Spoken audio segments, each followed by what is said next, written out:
Round number 6 of the NASCAR iRacing.com Series World Championship takes us to Richmond International Speedway.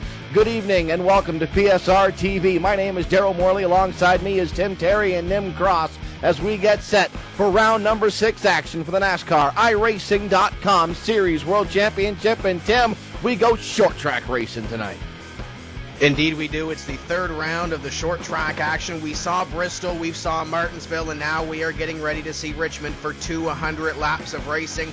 And Nim, I had the opportunity to take in some of the Class A races that happened last week as a part of Week 12 here on the iRacing service. And those races were a doozy. It's the same car. A lot of those drivers took part in week number 12 for the Class A series. This one here is going to be a barn burner.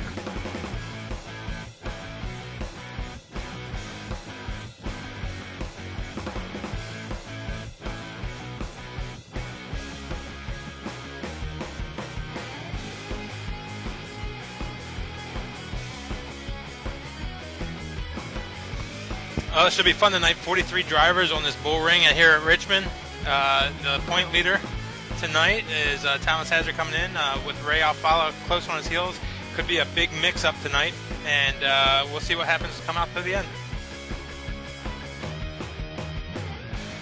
You mentioned Thomas Hazard coming in as the points leader. Josh Parker has been continually consistent, albeit 17 points behind after a little bit of a bump in the road on the course to a potential championship for all of these drivers. Chris Main has also been quite stout here at this point in the series. He is tied for fourth in points with one Josh Berry. Josh Berry, second in that main performance racing championship team, and that team looks to head up a championship run here tonight.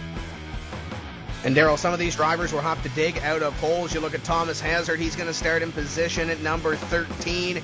Guys that needed good starts are getting good starts here. Brad Wright's going to start in position number 4. He is currently the leading rookie in this series. And of course, Brad Davies is going to start from the pole. And you talk about guys who need stout runs, Nim, Brad Davies is definitely one of them. Yeah, Brad looking for a good win. He was the runner-up in last year's championship. Brad's one of those guys that's always there at the end, and he'll be tough in this race here tonight. Brad currently 9th in the points standings. As I mentioned, last year's runner-up, but the last year's championship is real far behind in the points standings right now, and 35th in fact. And he will need to have a lot of good races if he wants to contend again for this year's championship. Top 10 points look a little something like this. Thomas Hazard is your points leader. Ray Alfalo sits in second. Josh Parker is third. Chris Main and Josh Berry locked in a battle for fourth with 163 markers apiece. Tyler Hudson sits just outside the top 5 with Brad Wright in 7th. 8th is Jeremy Allen. 9th is Brad Davies. And rounding out your top 10 in points is Brian the Whole Schoenberg. As two rookies here, Tim, in the top 10 in points. Nice showing for the newcomers to the series. Not newcomers to the whole sim racing profession, but newcomers to the series indeed. And we should mention as well that out of the top 25, and of course the top 25 is the number that will transfer to next season's NASCAR iRacing Series World Championship, 10 of those top 25 are rookies to this series. So hats off to them so far. They still have a long way to go. With round number 6, this will be the 1/3 distance mark of the season when we wave the checkered flag. So there's still a long ways to go and still a long ways to make up those points. And Nim, you mentioned Richard Towler a little bit earlier. To get up into that top 25 right now, Nolan Scott currently occupies that position with 96 points. RT is back there with 65 points. Yeah, he's got a long distance to make up, as we stated before. And, that bodes for the competition in this series. There are a lot of tough drivers in this series. As you mentioned, there's relegation, so a lot the guys at the back of the field will lose their spots in this series come the end of the season.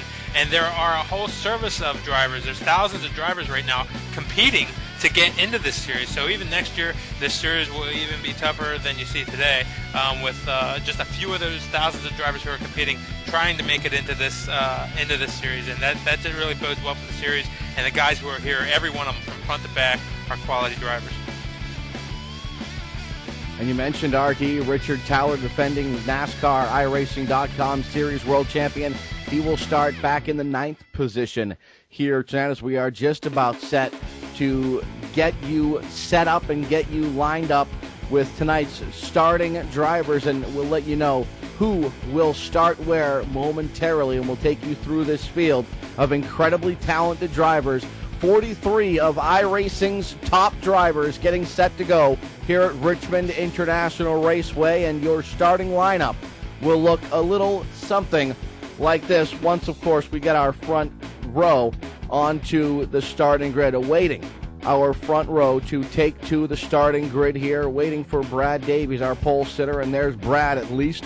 Brad Davies, who qualified in, by the way, with a 21.059 second lap, and there's our front row. Brad Davies in the 5 will start on the pole outside of row 1, the number 4 of Ray Alfala. Row number 2 sees the number 9 of Derek Wood to the inside, to the outside 14 of Brad Wright. Inside of row 3, you have Steve Sheehan. On the outside of row 3, last week's winner, Jeremy R. Allen. John Gorlinski will start inside of row number 4 with the number 21, and outside of him, the number 42, coming off a win at Bristol last night, Patrick Vogel. How about Richard Towler starting in position number 9 to his outside, number 11, Richie Davidowitz.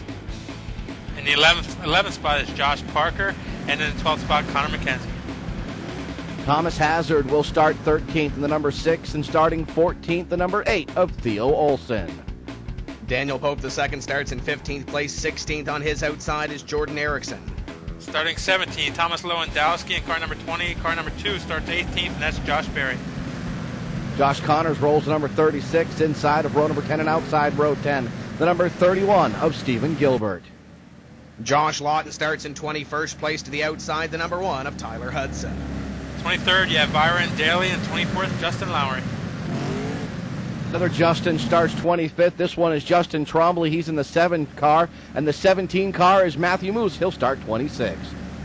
Your next row is comprised of Chris Main on the inside, 28, and on the outside, 27, Jason Anderson. Andrew Fayash, the 3rd, starts 29th, and Jamison Speed starts 30th. Chad Coleman will start 31st in the 33, and starting 34th, the number 25 of Pedro Mojica. Florian Goddard on the inside of the next row, Brian the Show Schoenberg on the outside. Greg Spears starts 35th, 36th, Dana Weimeyer. Rounding out the field, we've got John Prather, Sandeep Banerjee, Sean Costa, Robert Hall, Charles Cosper, Nolan Scott, and Jason Burstein. That's your 43 drivers to take the green, and there it is. Green flag flies in round number 6 of the NASCAR iRacing.com Series World Championship is underway. Fantastic start for your pole sitter, Brad Davies. He's out by 2 car lengths. It's going to be side-by-side, or at least your third-place driver wants it to be side-by-side as Derek Wood looks over Ray Alfala. Yeah, this is a short track, but these guys are moving around this racetrack. They call it the little super speedway. The short track wants to be a super speedway because you're flying around this place. It'll do 140-some mile an hour going down the corner number 1. There'll be around 100 mile an hour at the apex of the corners. And if you mess up here, you're going to hit the wall hard. So, yeah, this is a short track. A lot of beating and banging going on, but you can tear up a car here pretty good.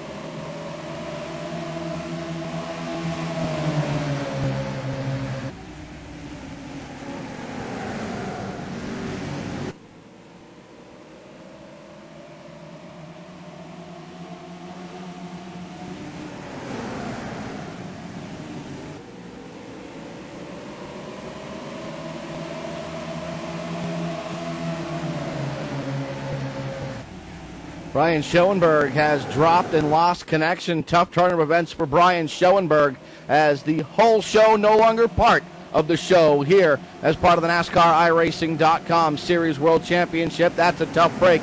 Steve Sheehan comes under assault from the winner 2 weeks ago, Jeremy R. Allen, trying to prove that he can get it done on the short tracks as well. Brad Wright there as well. Brad Wright looking to pounce should something happen in front of him as we have trouble on the track. We have trouble. Charles Cosper's involved. Turn 3 and 4. Dana Weimer also involved. The number 43 is heavy damage to the 43 car of Dana Weimer. That's tough break and tough luck for the drivers involved in this one. And it looked like going back and trying to take a peek at it, Weimer may have had to get on the binders, back end, stepped around, and nowhere for the 3 to go. Also the 32 heavily involved, as the 32, I don't want to misidentify him, but I don't think there's any way to misidentify him. That's John Costa, the 32. He was also involved, some front-end damage for John Costa. Should mention as well that Charles Cosper currently 21st in the point standings, Nim. We had 4 drivers D&Q for this race: Vinny Sansone, Ben Sexton, Jesse Atchison, and Matt Santel. The big thing about that, Jesse Atchison 19th in the point standings. So Charles Cosper looking to move up a little bit, with Jesse having the DNQ here this evening, but the night not going so well so far for the number 3. Yeah, Bullhead to pit road now, and his pit crew will take advantage of this yellow flag period to work on that car and try to get all the bumps and dents sorted out, and maybe hopefully he doesn't have any suspension issues going on, and he'll be able to continue this race. That we see about 7 or 8 cars on pit road right now, mostly the guys from the back trying to take advantage of this caution flag. We're going to take this opportunity to jump out, take a quick break here on PSR TV. Don't you dare go away. We're going to come back, get you back to Green Flag Racing. You're watching the NASCAR iRacing.com Series World Championship right here on PSR TV.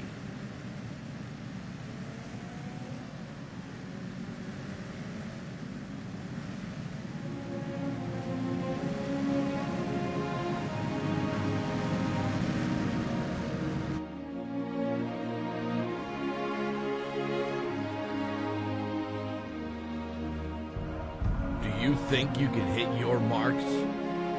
Can you hold back the emotions? What about the nerves that float around when your number is called?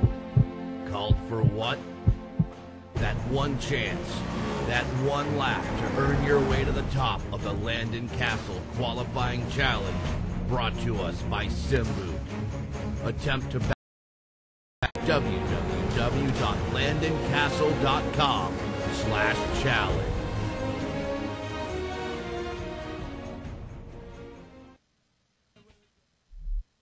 Gentlemen, start your engine.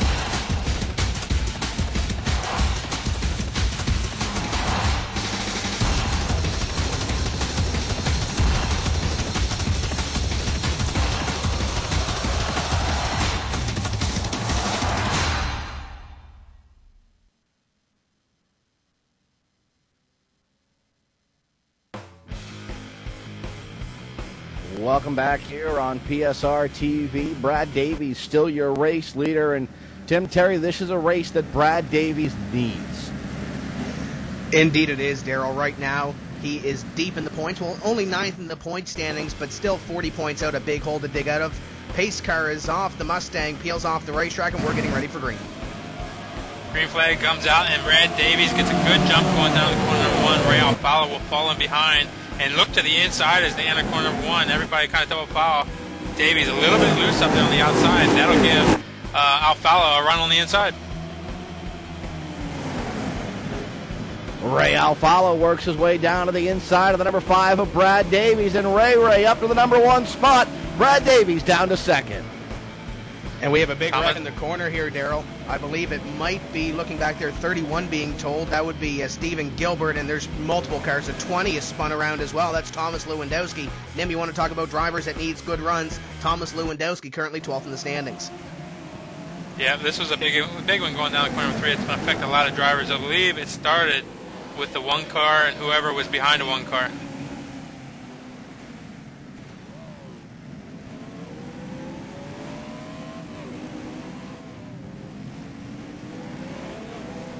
So the second caution of the evening flies here as we work lap number 12 at Richmond International Raceway, and not a good start here for the drivers of the NASCAR iRacing.com Series World Championship, and they need to be able to settle down and start to click off some laps, get some green flag racing under their belt, and that's something that I think all of these drivers have in their mind. They have it in the back of their mind, Tim, to be able to get some green flag racing under their belt, because that's when the cream is able to rise to the top. And we will see some green flag racing here in just a few moments' time. These drivers are accustomed to getting some green flag runs in here. The 28 of Chris Main was involved in that wreck. Nim, he gets rear-ended going through that wreck by Chad Coleman. I'm not sure where the fire was for the number 33, but Chad gets into the back of Chris Main, and heavy damage to your driver who was tied for 4th place in points coming in. Yeah, there's a lot of guys that got a lot of contact from that one. I was wrong. I thought it was the 1 car, but it was the 30 car that got involved there. And Stephen Gilbert, I believe, got caught in the middle of a 3 wide. Didn't want to be there, but just kind of the way things worked out. And then there's at least 10 or 12 cars that have damage over that one. A lot of damaged race cars after that incident, and that's really going to kind of hamper a lot of drivers as a result. And what that'll do is it'll really kind of separate this field even more. It's going to kind of give us some have and have-nots. And normally you talk about the have and have-nots, and you talk about setup, and you talk about the speed. And what we're going to wind up talking about is with the haves and have-nots. And we've talked about this before, Tim, is have damage and have not damage. And that's what we see with short track racing, whether it's a Richmond International Raceway or whether it's any short track across the country. You'll see some cars at the end of the evening with some battle scars, and right now we're already seeing it after the big one here on before lap number 15. We're working lap number 15 right now, and it might very well come down to what we saw at Martinsville, and it's who can get the best restart. So far, it looks like Brad Davies has been good on the starts, but give him a couple of laps, and Ray Alfala seems pretty good too. Well, Alfala was best on that last restart as he got the lead away from Davies, as Davies got a little bit loose down corner number 1. One thing, the 4th place guy in points, Chris Main, has heavy damage after that last wreck. His engine was heard to be sputtering and showing a little bit of smoke from that car. He's got it down pit road right now, and the guys are working on it. The crew is working on the car, trying to get it fixed and get him back out in the track.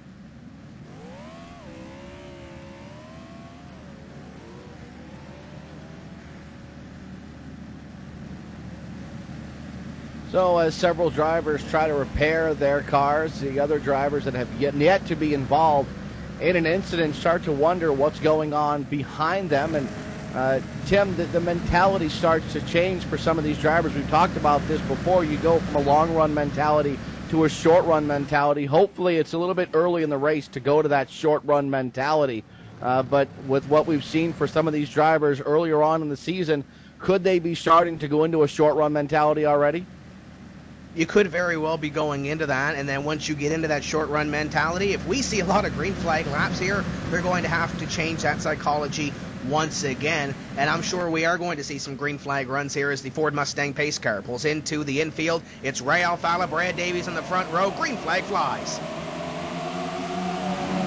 Alfala gets a good jump going down the corner number 1. Brad Davies falls in line, and we have Derek Wood and Steve Sheehan fighting side by side right in back of these two guys. They're fighting for the 3rd spot coming off corner number 2.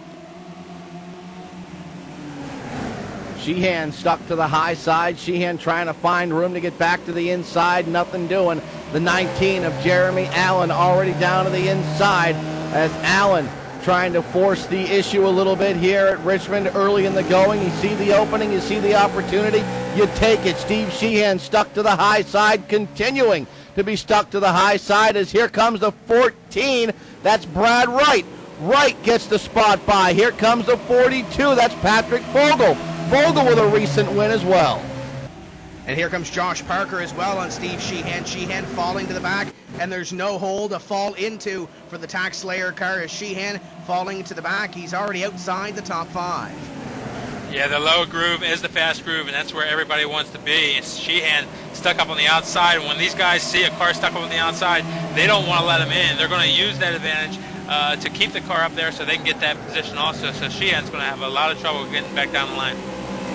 Sheehan able to stop the bleeding, at least for the time being, gets back down to the inside line, but now Josh Parker trying to establish an inside line. Parker reopens the wound, gets back down to the inside of Steve Sheehan, and now can the number 6 machine line up for a run to the inside. As Parker gets by him, Thomas Hazard will try to line for the inside run on the number 39 of Steve Sheehan. Six pounces on the move as they go back past a lap vehicle as these guys now get single file for the time being. I believe John Gorlinski is back here side by side, but through your top 10 so far, single file, and this might be the long run mentality and him trying to log those laps and get to the end. Well, there's still a lot of good fights going on out there. A lot of guys still battling pretty hard for position, and 43 cars on this small track, it's hard to find a good safe spot, but guys are still fighting, and some guys are trying to, make it to the end and survive right now, but there's still a lot of action going on, so we'll have to be real careful.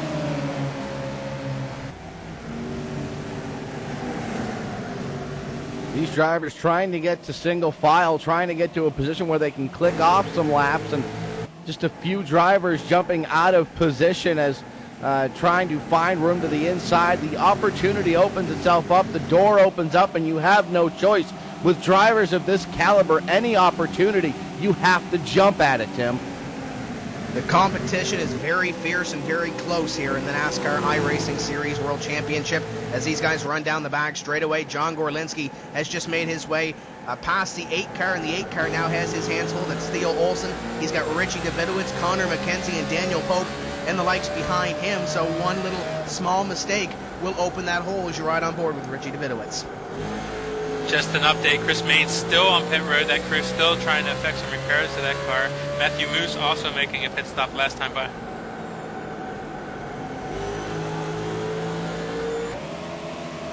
These drivers making green flag pit stops, it effectively takes them out of contention, at least for the time being, and possibly permanently out of contention, at least for the win here at Richmond International Raceway. As Ray Alfala leads this field, it continues to check out on Brad Davies. Davies just watching Ray Alfala get smaller and smaller and smaller out the windshield of that number 5 racing machine. And the battle now becomes for position number 3 as Derek Wood falls back into the clutches of Jeremy Allen, Brad Wright, and Patrick Vogel. Fantastic battle for position number 3 as these guys run around this Richmond International Raceway with 27 laps complete right here. Yep, looking ahead to Jeremy Allen there. Jeremy putting the pressure on Derek, but really had not gotten position. Jeremy right there is a little bit better going through corner number 1 and 2. And Derek Wood gets a little bit better run off the corner, but Jeremy seems to be better in the middle of the corners right now, while Derek has a better run coming off.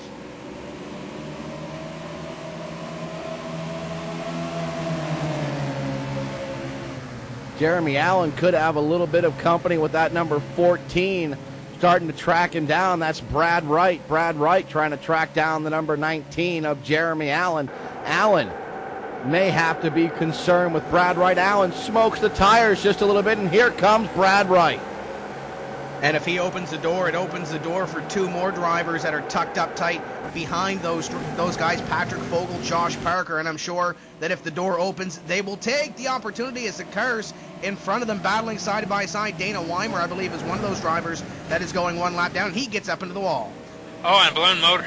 The 15 just blew a motor going in the corner number 3. He was a lap car right there next to the leaders, but the 15 just blew up, and I'm pretty sure that'll probably bring out a caution.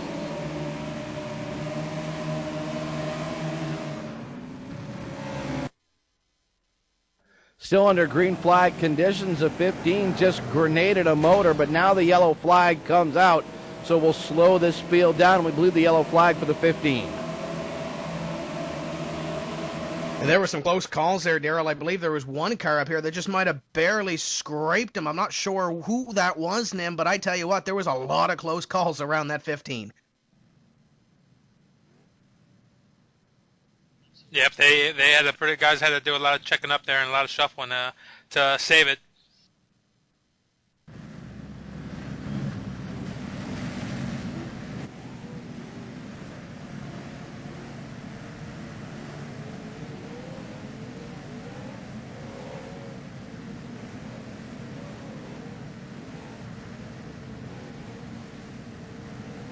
Pit stops taking place here at Richmond International Raceway. Ray Alfala leads the field down onto pit road, and just like the Pied Piper, just about everybody follows Ray Alfala down onto pit road, Tim.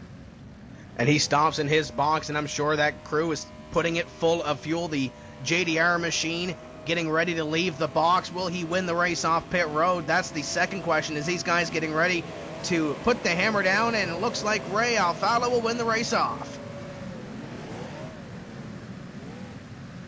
These pit Ray stops are really Alfala important. wins the race off from pit road. Second goes to Jeremy Allen. Third to Brad Wright. Fourth goes to Derek Wood. Fifth off from pit road is Brad Davies. We'll take a quick break. We'll come back with more. You're watching the NASCAR iRacing.com Series World Championship right here on PSR TV.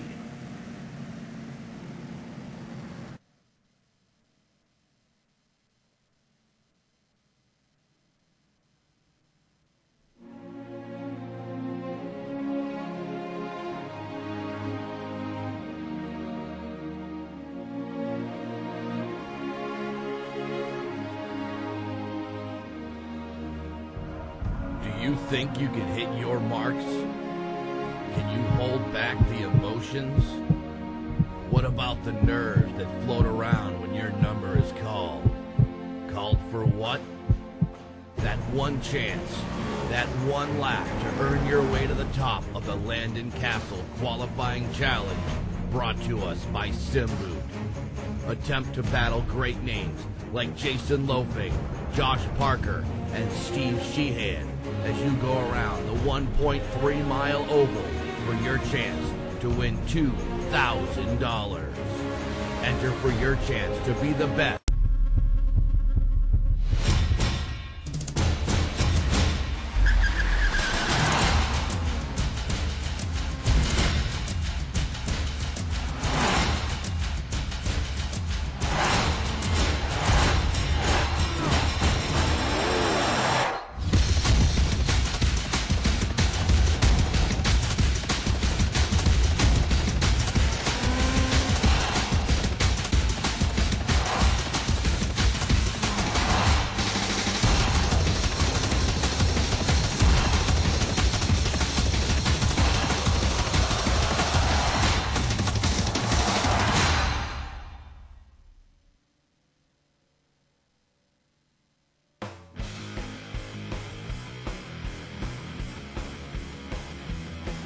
Welcome back as we get set for the return to Green Flag Racing. Ray Alfala is your race leader. Jeremy Allen sits in second spot, followed by Brad Wright, Derek Wood, Brad Davies, Patrick Fogle, Josh Parker, Steve Sheehan, John Gorlinski, and Thomas Hazard. That is your top 10 as the green flag flies. We are back underway, and Ray Alfala heavy on the hammer as they head towards turn number 1. Fantastic start for Ray Alfala as it's side by side, and behind Ray Alfala here comes Jeremy Allen on the high side. On the inside, it's Brad Wright side by side for second. Brad Wright holding that line down the inside. Jeremy keeping it close. Oh, I believe that's Fogle back there. We got to spin the 16 car around back. That's Richard Towler, your point last year's champion, is around in turn 4.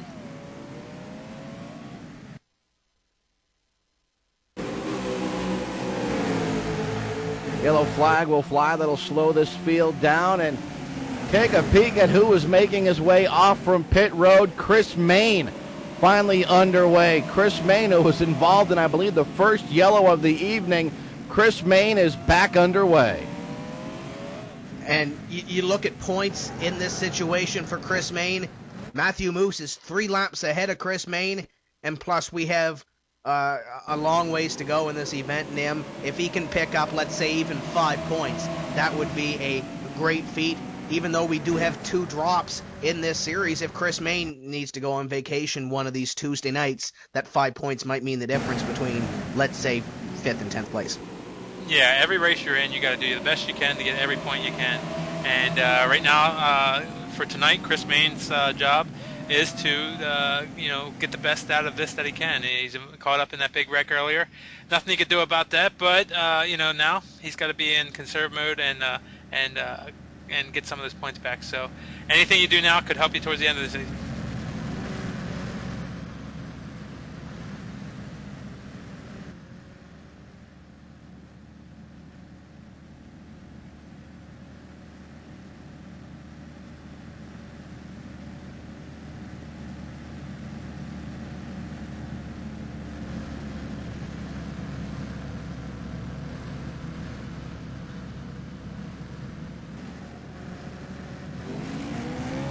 I like this move from Chris Main. It makes a lot of sense to me, especially at a short track here. There could be a lot of attrition still to come here tonight. 200 laps, still a long way left to come here, and it makes a lot of sense, Tim. Chris Main staying out it makes a ton of sense to stay on the racetrack and gain as many positions as humanly possible. He could still wind up with a top 20 finish.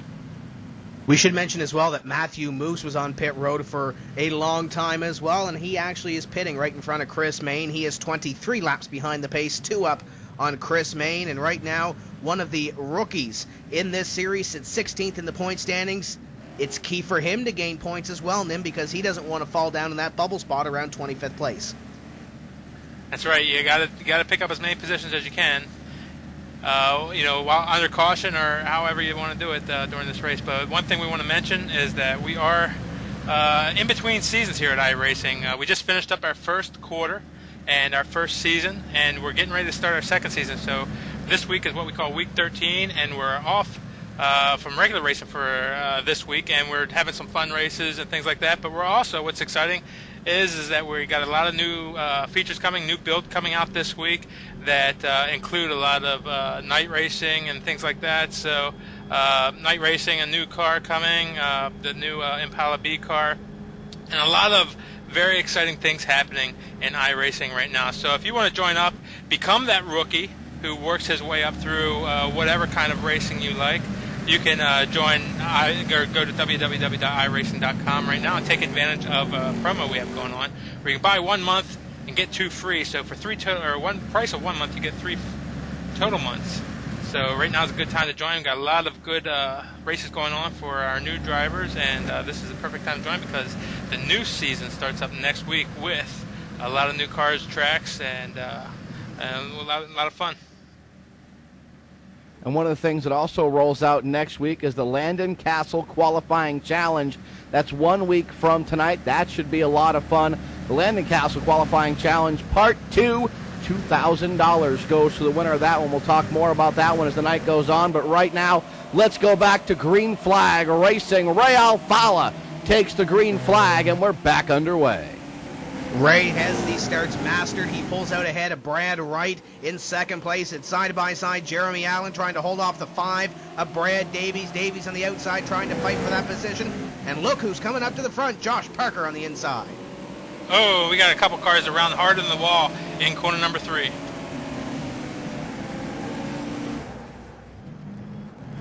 The 12 involved in it, that's Joshua Lawton as well. Lawton has shortened up that Simboot-sponsored ride. Tough turn of events for Joshua Lawton. And looking back there, it looks like the 35 was also involved. That's Jordan Erickson, so he's going to get a little bit of contact with Joshua Lawton to put him around. That's a tough break for them. And some of those drivers back there, Jordan Erickson, one of those drivers that needs a good run. Nim sits 27th in points. Yeah, this is what I was talking about earlier. This track, it's a short track. It's only 3/4 of a mile around. But you get in trouble around this track, and, you hit the wall hard. Those 2 guys, the 12 car and the 35 car, that's Lofton and Erickson, they go up in the wall, and they shorten up those cars quite a bit.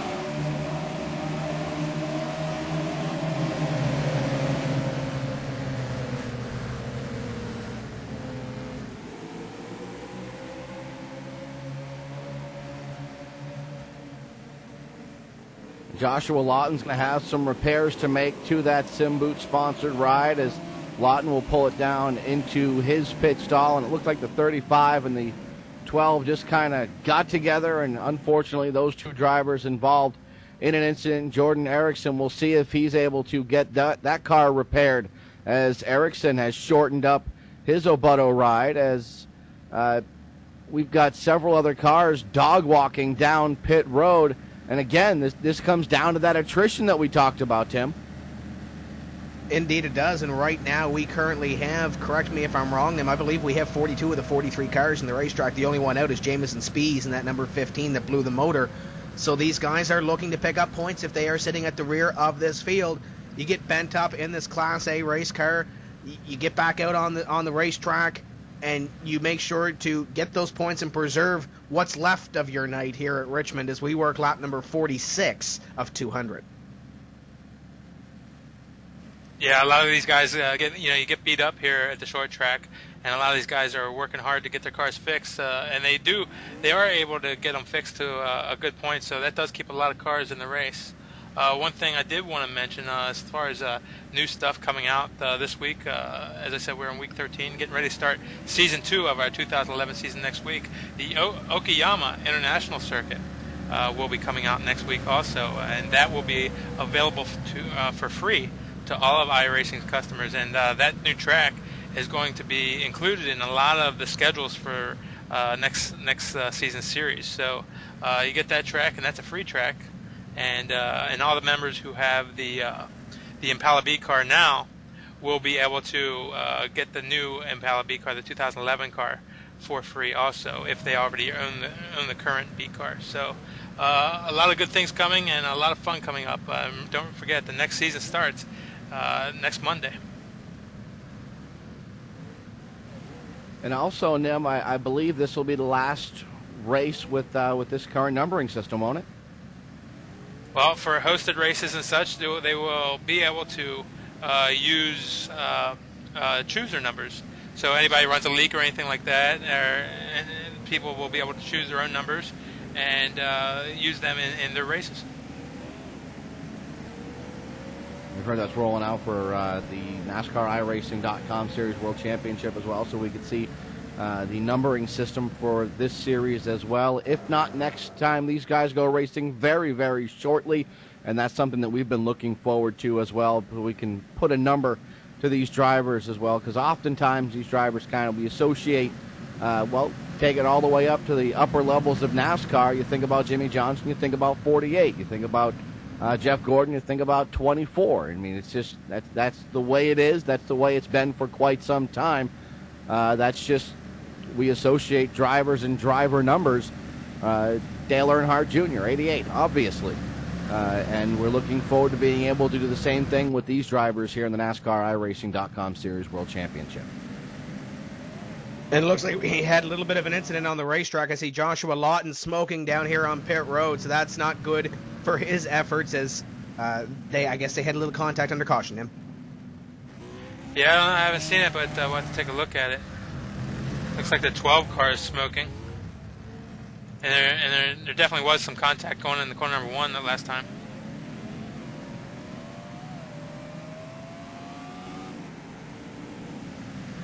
Looks like the 13 got in the back of the 32 and spun him around.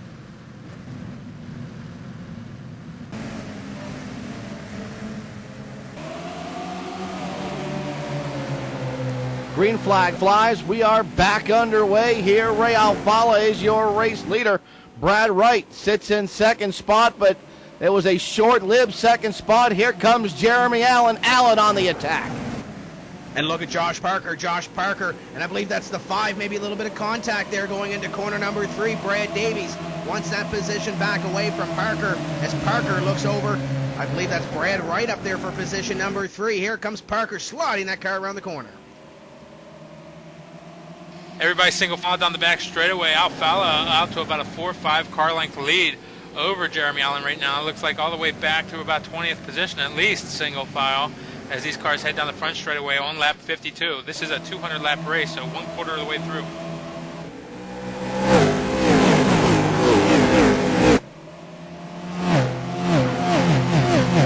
Quarter of the way through this race here. Ray Alfala is your race leader. Jeremy Allen sits in second.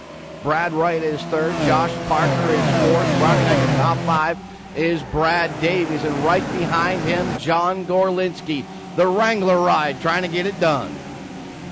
And John Gorlinski was fairly fast last week in week 12 when the Class A Series hit this racetrack. So John Gorlinski is one of those drivers to watch, as right in front of him the battle starts to brew on between the 5 and the 24, Josh Parker. The 5 of Brad Davies looks good once we get a couple of laps under our belts now. Yeah, he definitely does look good. Davies has always been one of the guys who are best on older tires, or as the race goes along. He is definitely going to be stronger than most, as we saw all last season. That is where he picks up a lot of spots in the long green runs. Right now, he's a smart driver. He's just sitting in there 5th spot by this time. The guys in front of him are no slouches, and he's got to be smart about what he's doing. You ride on the roof with Brad Wright as Wright tries to get a good look at Jeremy Allen. Allen slides up the racetrack just a little bit, possibly opening the door for Brad Wright. Allen wiggles coming out of turn number 4. That could open up an opportunity for Brad Wright.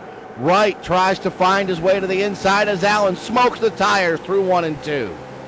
Driving that race car hard, the 14 looking for a hole to possibly take away that second place position, as it looks like Jeremy Allen drove that car hard into the corner. It's stuck. He's going to gain about a car length on that battle. Now here comes the 24, flashing the fender underneath, side by side for third.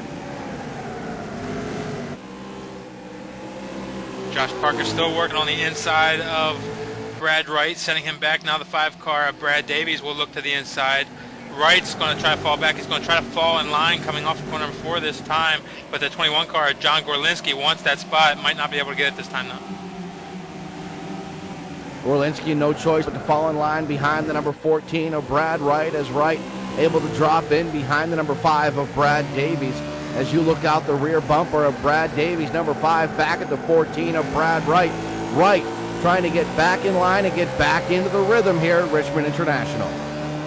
And that's what it's all about, rhythm here at this short track, 200 laps around. We're on lap number 59 right now, and this is the longest green flag run, I believe, that we've seen so far. These guys starting to find the groove.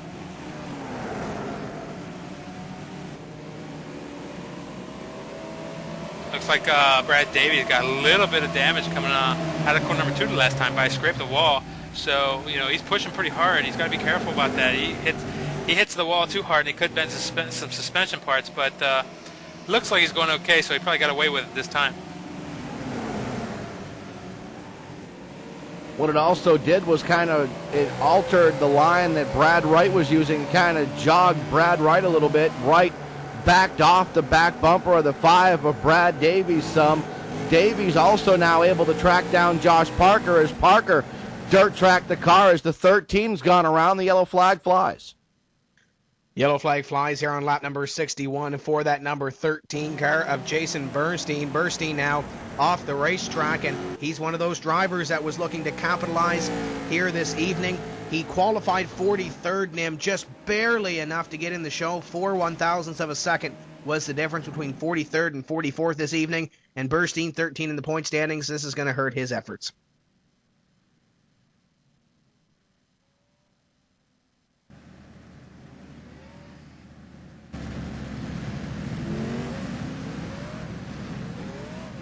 See if these guys head pit. Everybody's going to be heading the pit road again, trying to get fresh tires. Again, this is where, you know, a lot of positions can be made up. So a lot of these guys trying to get into the pit stalls quick, maybe 2 tires, but a lot of track position can be made up here.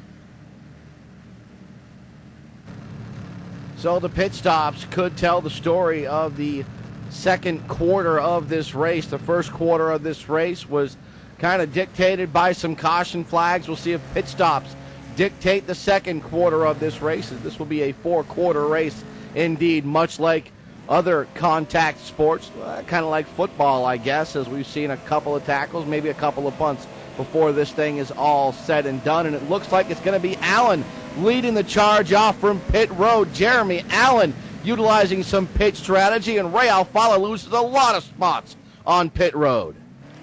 And who comes off second but Josh Berry? I don't know if we've mentioned Josh Berry's name this evening. He was 15th when they came on to pit road. Strategy being played on pit road, and Berry off in second. Yeah, that's a pretty big move by those guys to get up there, so we'll see if their strategy works out.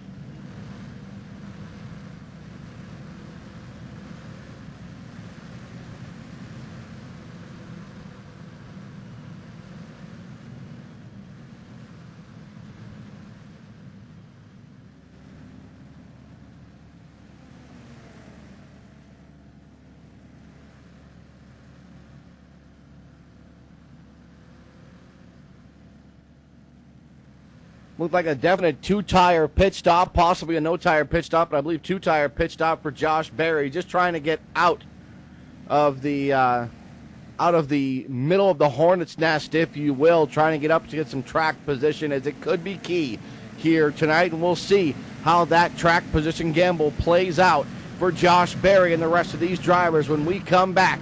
You're watching the NASCAR iRacing.com Series World Championship right here on PSR TV.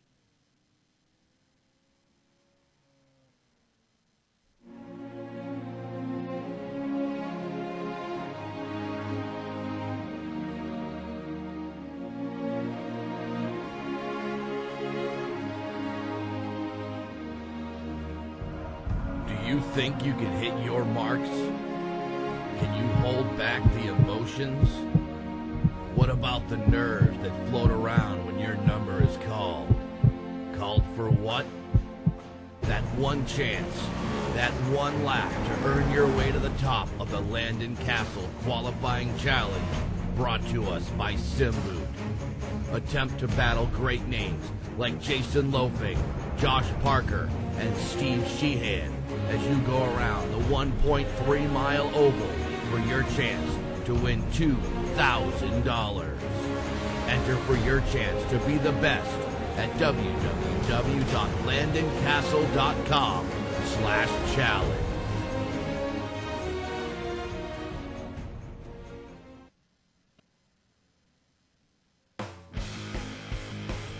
Working lap number 66 right now. Jeremy Allen is your leader. He'll be starting on the inside. This restart, we'll get the restart on the start of lap number 67. Josh Berry will be on the outside. The green flag is out. Berry a little bit slow on the start. Jeremy Allen gets a good run going down the corner number 1.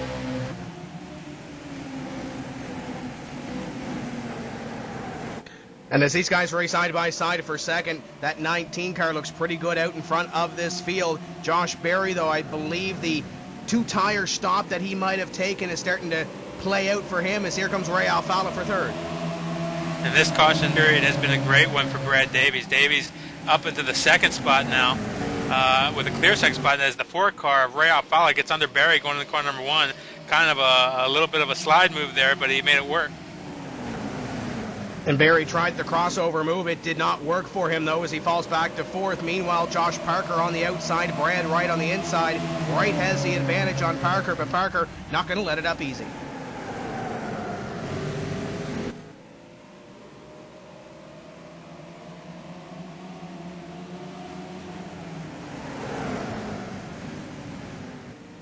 Caution flag is out. We'll have to check the track, see what's going on. Looks like the 27 in the back is being reported as a caution. That would be Jason Anderson. Jason Anderson currently sits up 17th place in the point standings. He is back rolling again, but that will put us under caution. Yeah, kind of a chain reaction deal going on down in corner number 1 there. It gets very crowded down there on the inside groove, and if one car checks up, and Jason got into the back of the car in front of him and then checked up, and the guy who got in back of him, and that spun Jason around. Not heavy contact with the outside of corner number 2, but beat up just a little bit. He's going to go in and get some repairs, probably be able to fix that damage. And it looks like with that 2-tire stopper, the strategy that we saw with Josh Berry, he's already back to position number 4. I don't know if that strategy's working out for him right now. I'm sure he'll find a place to ride in that top 10. But there's guys that are coming and guys that are going. We've talked about it all night, Nim, and we're continuing to talk about it. Guys trying to get that track position to bring themselves up to the front. Yeah, everybody right now is just playing a caution game. Obviously, a lot of cautions going on. And, people are playing the caution game, trying to stay out of the cautions and trying to position themselves up in the front of the field, since we're not having a lot of green flag running going on right now, trying to position themselves up in the front of the field with some pit stop strategy. As we saw in that last caution period, it looks like Brad Davis was able to gain a few spots to get up there, and a number of other drivers making some moves to get up there also. So we'll see what happens, and right now hopefully we'll get some green flag running in. 130 laps to go at this point, so a lot of opportunity here for some green flag runs. If we don't get some green flag running in here, these 130 laps could take quite a bit of time, and these drivers could start to see some frustration coming out of these drivers as these laps continue to tick away, and that could lead to some more major issues on the track, and that could be a very, very bad thing as this broadcast continues on. I don't think that'll be the case. I believe we'll see some nice long green flag runs. I think right about now is the time that we should start to see, I don't know, I think, Tim, what do you think, about a 40, 50 lap run? That sounds about right. I know these guys have it in them that they can go that distance, at least here at Richmond. These drivers, as Nim mentioned before, have qualified their way up into this series by being the top racers in the service. And, of course, the Class A series has just wrapped up. Nim, the top 12 from this season and the next 2 seasons, Season 2 and Season 3, who don't occupy a Pro World Cup license will make it into the Pro Series, which happens during the winter. And congratulations to those drivers that did make it in. The likes of Jim Caudell Jr., PJ Sturgis, Kevin King, Marcus Lindsay, Dale Earnhardt Jr., Brandon Buchberger, Chris Henyon, Cyril Nussbaum, Jason Loafing, Joe Quinn, David Hutto, and Michael Conti. Those were the 12 drivers that got up there, and now they have a shot at making the big time during the Pro season in the winter.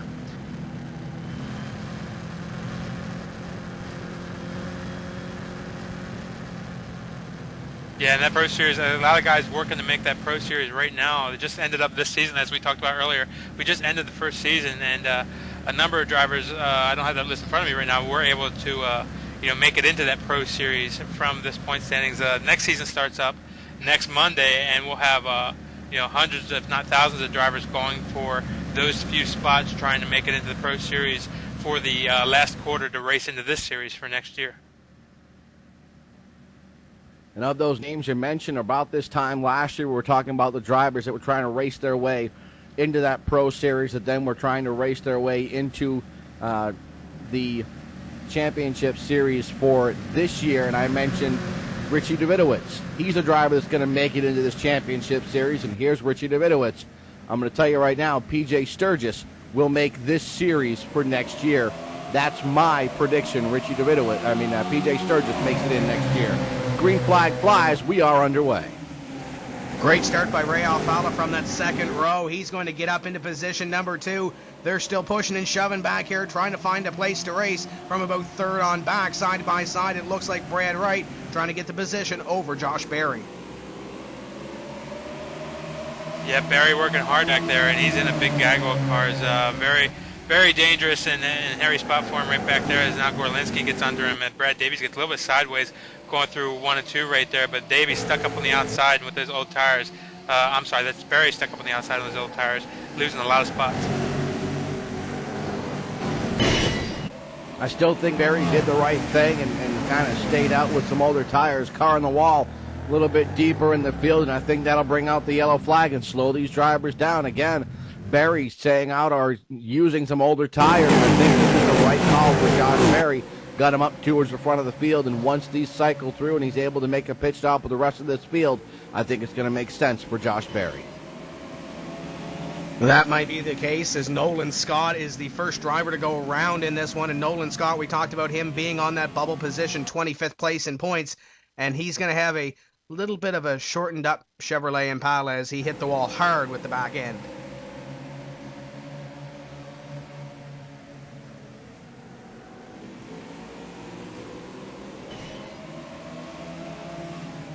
Eighth caution of the night on lap number 78 here.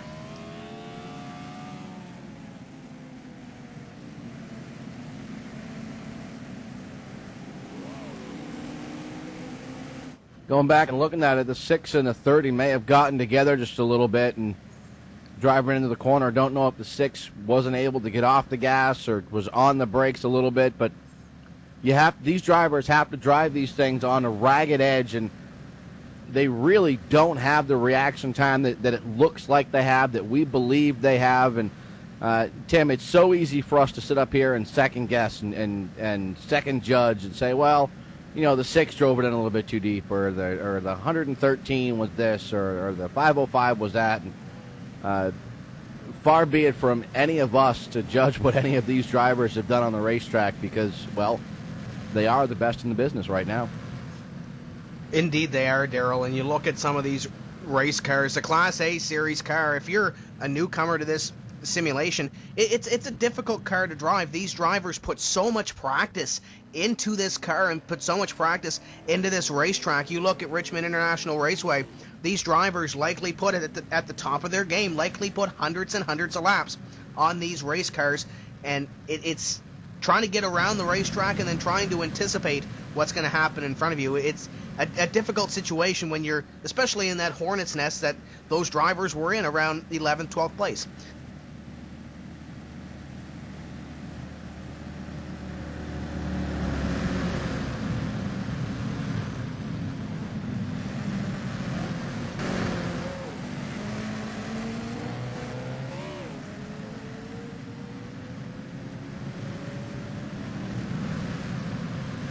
Yeah, Jeremy Allen showing a little bit of nose damage on that leader, on the lead car there. He got that a few cautions ago entering the pits.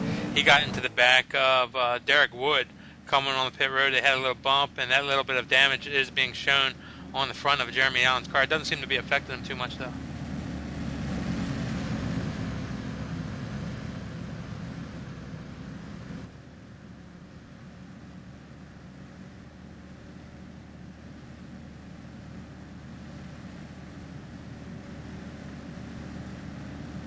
So Jeremy Allen is your leader. Ray Alfala sits in second. Brad Wright is third. I'll make that Brad Davies third. Brad Wright fourth. John Gorlinski is in fifth. Josh Berry sits in the sixth position. Seventh is Patrick Fogle. Eighth is Josh Parker. Ninth is Steve Sheehan. Rounding out your top 10 is Derek Wood.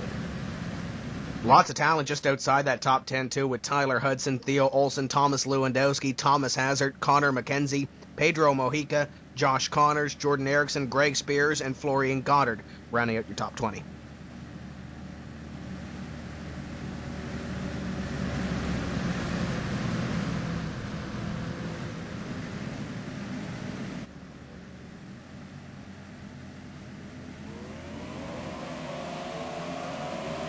Pace car is off, heading down corner 1. Jeremy Allen gets a good restart as he brings him down the corner. Alfala looks to the inside, and again, Alfala having a great race tonight. He's had, he's been up at the top 5 at least all races this year so far. So I think so far this year he's been the most consistent driver. That doesn't mean anybody else can't be consistent, but Ray Alfala being the most consistent driver along with Thomas Hazard all year long.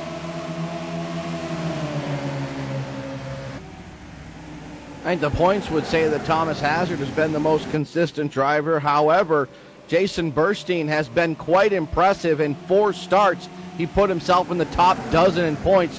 That's pretty darn impressive, if you ask me. Jeremy Allen trying to put himself in an exclusive club. Those that have won 2 races on the season as he works his way around this racetrack here in round number 6 at Richmond International Raceway. Battle back here just outside the top 10. It's a 9 and 8 cars of Theo Olson and Derek Wood.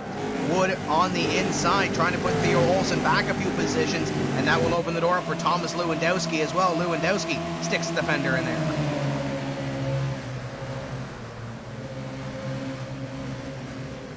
Lewandowski, his car's bumping around a little bit right now. Theo Olson slid up the track right in front of Lewandowski there. That's Derek Wood right ahead of him.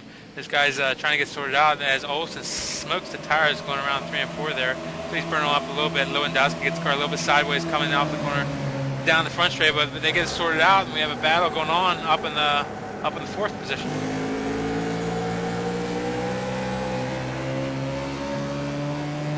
Actually, that was you look out Steve the Sheehan. rear bumper of Theo Olson, looking back at the number 20 of Thomas Lewandowski as Lewandowski gets smaller and smaller.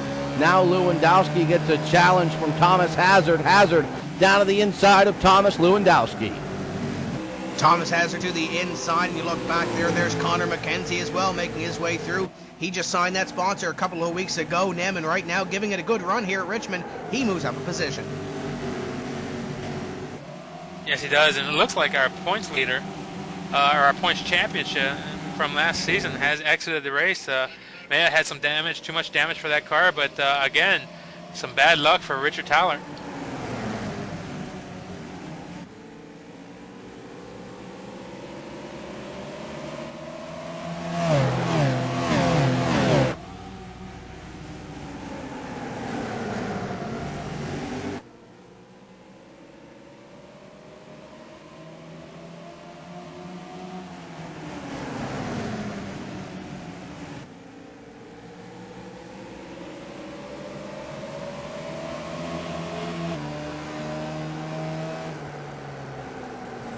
Roof cam with Ray Alfala. Jeremy Allen is your race leader. Ray Alfala trying to get a run on Jeremy Allen, and Ray Alfala doing a great job thus far as Ray trying to keep that car about as clean as possible. Ray gets a little bit of a run. Allen slips up, down over the top spot. Here comes Alfala. You can't have any mistakes at this level of sim racing, and you've seen it there. Oh, Alfala up the racetrack. Allen trying the crossover, and with that exchange of positions, it's going to close in the 5 of Brad Davies. Some great racing up front here. Ray Alfala right there in the lead now. Jeremy Allen trying to stay with Alfala, but Alfala stretches out just a little bit coming down the front straightaway, and that lets Brad Davies have his opportunity now. Davies all over the back of Jeremy Allen, come off corner number 2.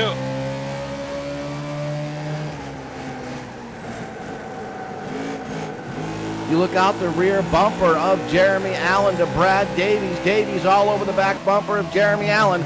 Brad Davies trying to find a way around Jeremy Allen. The battle now is for second spot. Davies trying to find a run to the inside of Allen. Can Davies force a mistake from Jeremy Allen? Jeremy Allen currently in that second place position. Brad Davies wants it bad. Boy, oh boy, stuffed that car hard into the corner, did Brad Davies, looking to pick up that second place position.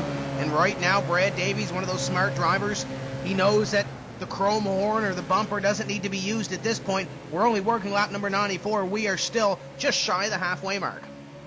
Yeah, Brad's one of those guys, he's a Terry Labonte type. He's a clean driver. He doesn't want to really get in there and mess up his nose or hit anybody for position right there. You know, this track leads to a lot of different corner entries, and when you get down into a corner, you can take quite a bit of a different entry than the guy in front of you. And I think we saw it right there as Brad almost did get in the back of Jeremy, but Brad did a good job of getting checked up. Brad right now a couple car lengths off of Jeremy Allen, so Jeremy may have refound his groove and able to keep Davies at bay right now.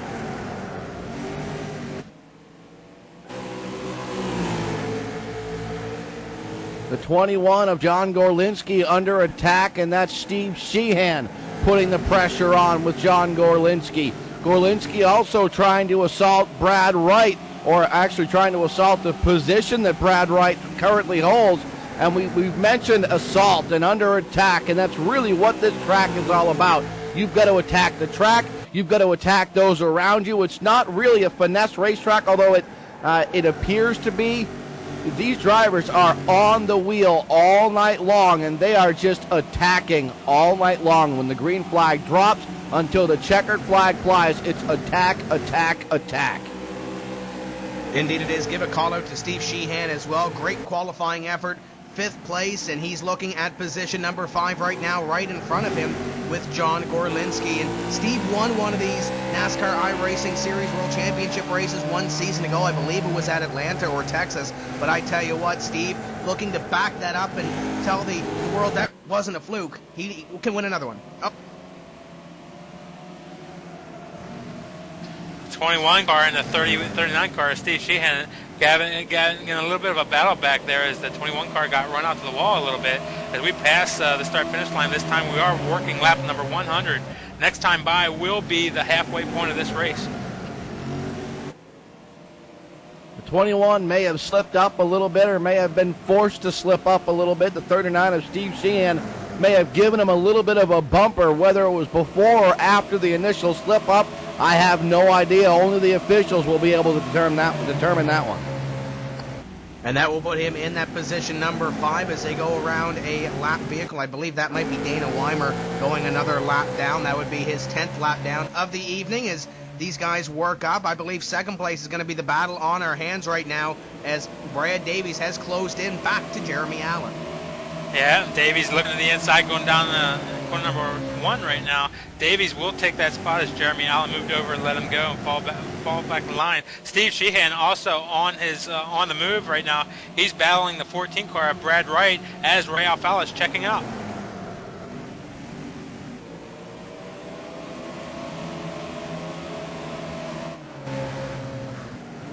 Steve Sheehan continues to work his way through traffic. Passes up the 14 of Brad Wright. Puts Sheehan up into 4th spot as Sheehan sets his sights on Jeremy Allen. I think the key that we talked about earlier, Darrell, was the short run and long run mentality. Steve Sheehan has that long run mentality, has the car to do it, and right now is moved up into position number 4 and chasing down Jeremy Allen.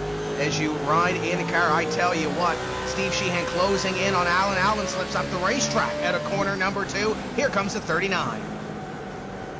Yep, Allen fought him off a bit going down the back straightaway in corner number 3 right there, but Sheehan's still right there. Sheehan is very hooked up, and he is on the move right now.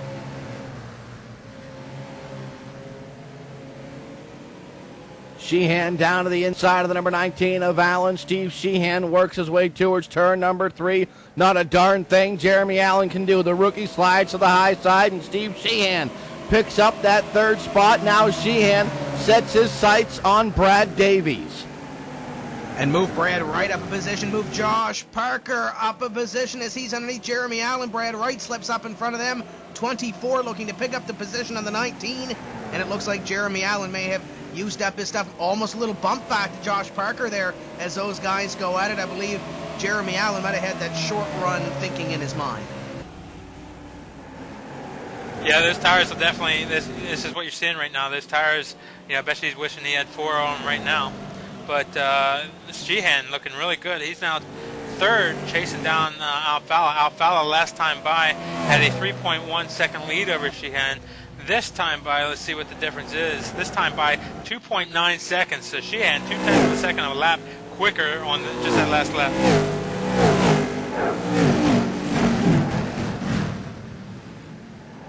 Steve Sheehan is going hunting here tonight at Richmond International Raceway. Sheehan looking for the win as the yellow flag flies. 41 being told that it might be the reason for the caution, and if that's the case, it would be Sandeep Banerjee, 41. And I tell you what, Sandeep has had a tough season so far now. Yeah, he got in trouble a little bit. Sandeep Banerjee, a neat story though. He is racing with us from India. So halfway around the world racing with us from India, as all these drivers that you see here are racing from their home computers, and they are, some of them from Europe, a lot of them from the United States in this series here. But Sandeep races with us from India, and it's really cool how we can, how these guys can race each other from their home PCs.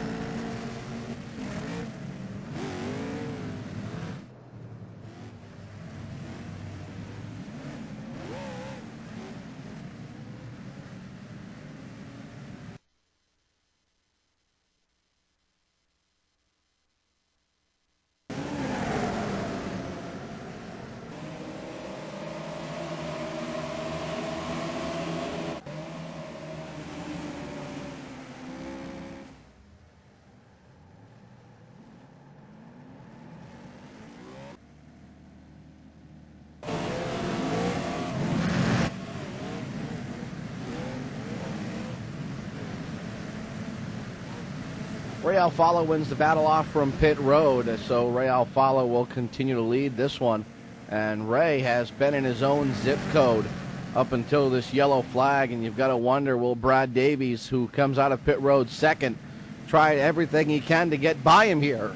Or will it open up an opportunity for that number 14 to kind of get some sort of advantage on Ray Alfala? That 14 of Brad Wright has been pretty quick early in the run. Indeed, he has been. If you can make up those positions on pit road, definitely key. And especially if you're on that inside line, it's going to help as well.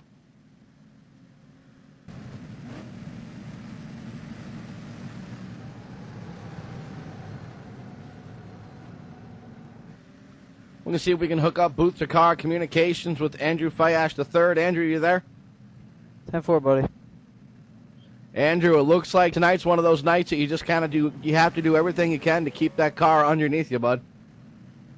Yeah, I already got it all beat up in that one wreck. I apologize to anyone I got caught up in that, but I mean, we were pretty much stopping for the corners like it's Martinsville with everybody trying to dart to the bottom right away. And I mean, the checkups, you can't see through the next car in front of you, so the checkups are nuts here right now.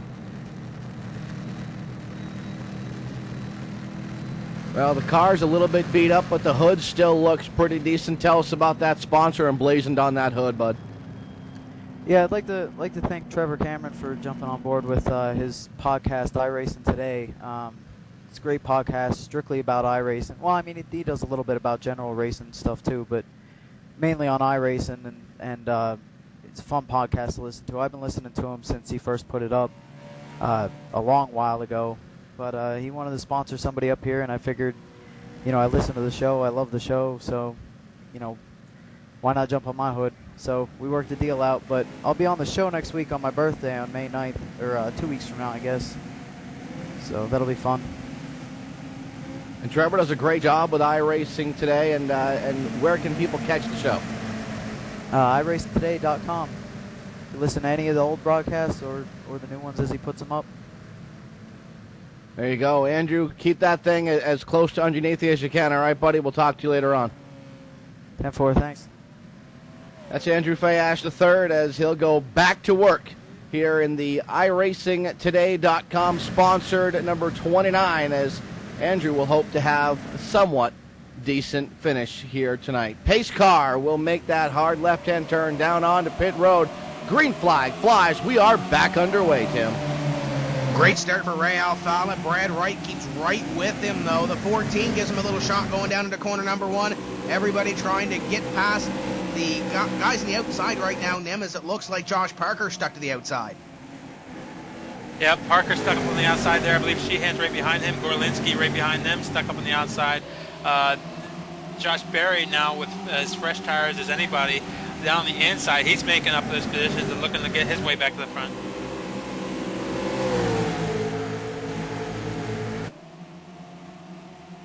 Josh Parker was hung to the outside, now forces his way down to the inside. Josh Parker refusing to be stuck to the outside, forces the issue down to the inside of Jeremy Allen. Parker runs down to the inside of Allen. Allen tries to squeeze Parker down. Parker says, son, you ain't squeezing me down at all.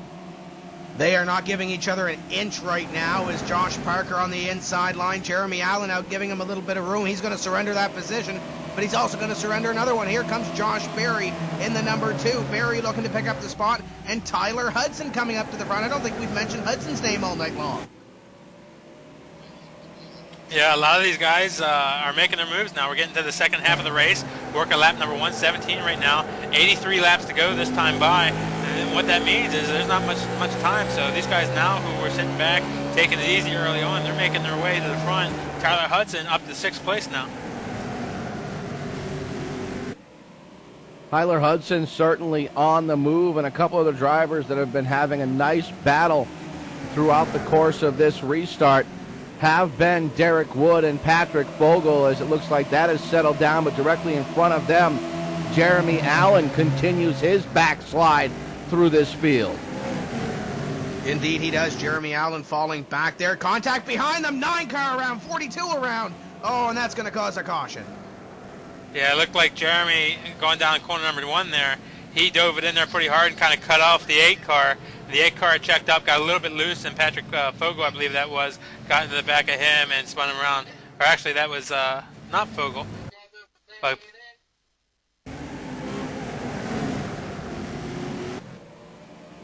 looked like Fogle tried to get to the inside of the 9 of Wood, and Wood was trying to cover that position. 2 drivers come together, and around they both go, and hard into the outside wall. Several other drivers involved, a couple drivers stopping to try to avoid it, and we have some bent up sheet metal and some hurt feelings as well. Indeed we do, as a lot of guys back there throwing some fakes to come onto pit road. It's not going to happen though for about your top 15, but that's the one thing that you don't want to have, especially this early in the race. And we're talking early, we're still talking 121 laps. We still got 80 laps to go, Nim.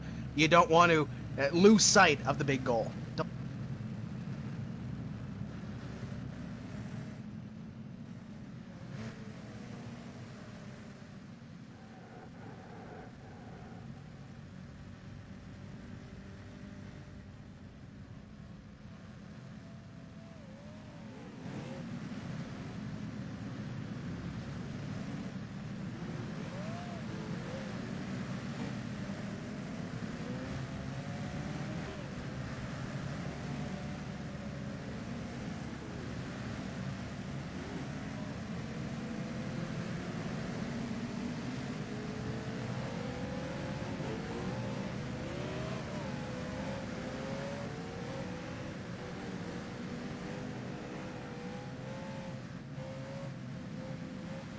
We're going to go ahead, take a quick break here on PSR TV. Don't you dare go away. More of Round 6 of the NASCAR iRacing.com Series World Championship right here on PSR TV. Whew, that's a mouthful.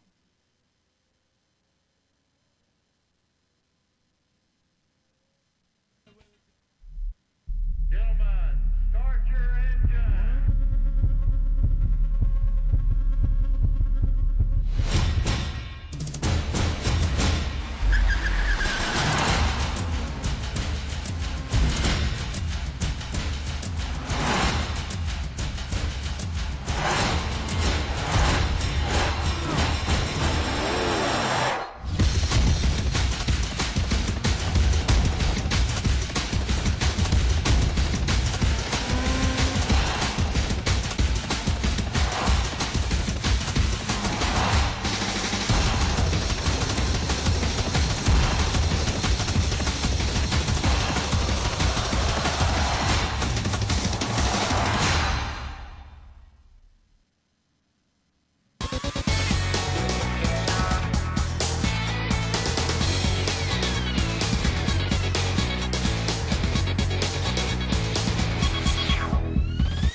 Welcome back here on PSR TV. Lights are out on the pace car. We're getting set to go back to Green Flag Racing, and Ray Alfala hopes to return to his own zip code here at Richmond International Raceway. Brad Wright sits in second spot. Third was to be, I believe it is, Brad Davies. Josh Parker sits in fourth for the restart. Fifth is Josh Berry, followed by the number 1 of Tyler Hudson. Green flag flies, and what a launch for Ray Alfala. He was shot from a cannon, Tim.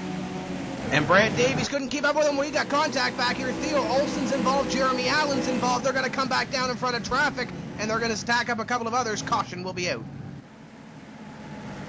Yeah, it looks like Jeremy, something happened to Jeremy going down the corner number 1, whether he missed his braking point or whatever.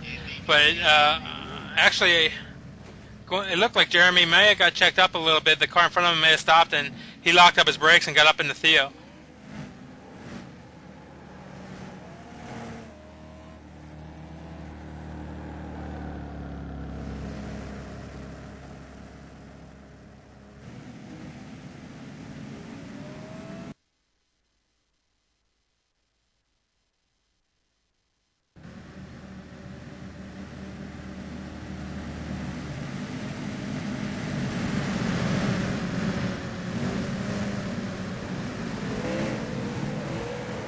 See your replay on the screen between the two drivers getting into it, and the festivities continue after these two drivers get together. And the initial incident looked innocent enough.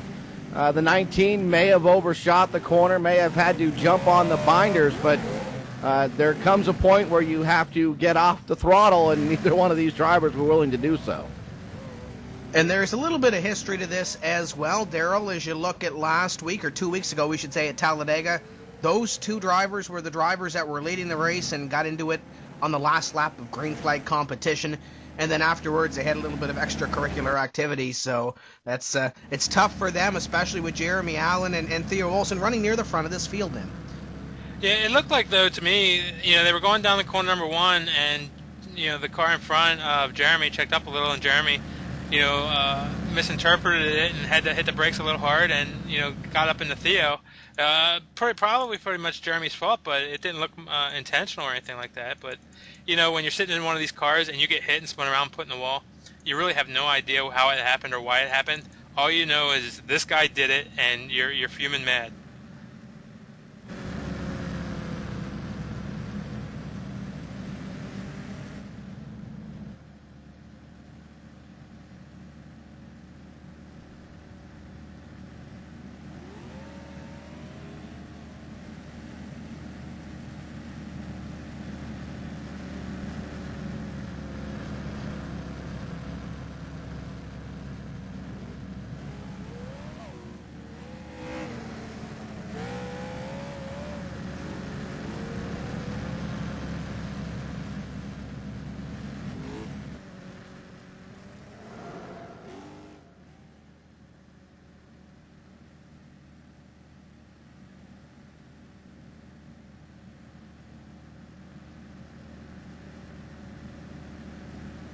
So Ray Alfala is your race leader. Brad Wright sits in second. Brad Davies is third. So Ray Alfala leads a couple of Brads here at Richmond International Raceway. Josh Parker sits in fourth spot. Josh Berry sits in fifth. So it's one Ray. We'll call him Ray. Then Brad, Josh, then Steve Sheehan, followed by Tyler Hudson, John Gorlinski, Thomas Hazard, Connor McKenzie.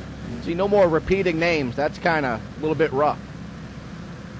Indeed, there is not, as the pace car lights are off. And if you want to follow all the upcoming news about the NASCAR iRacing Series World Championship or the iRacing World Championship Series Road Racing, you want to head to Facebook.com/PSRTV and Twitter.com/PSRTV. And I know for a fact the social media bug is starting to grow. Now, I know Frosty St. Clair, my colleague on Saturdays, has been tweeting me, I guess it is, all race long. So I want to give a shout out to Frosty St. Clair and make sure he has the pizza heated up for Saturday. Pizza, I am there. Green flag flies. We are back underway, and again, Ray Alfala shot from a cannon. Indeed he is, side by side for second place. So Brad Wright up the racetrack, and we see 3 wide. They're 3 wide, and they're wrecking behind them.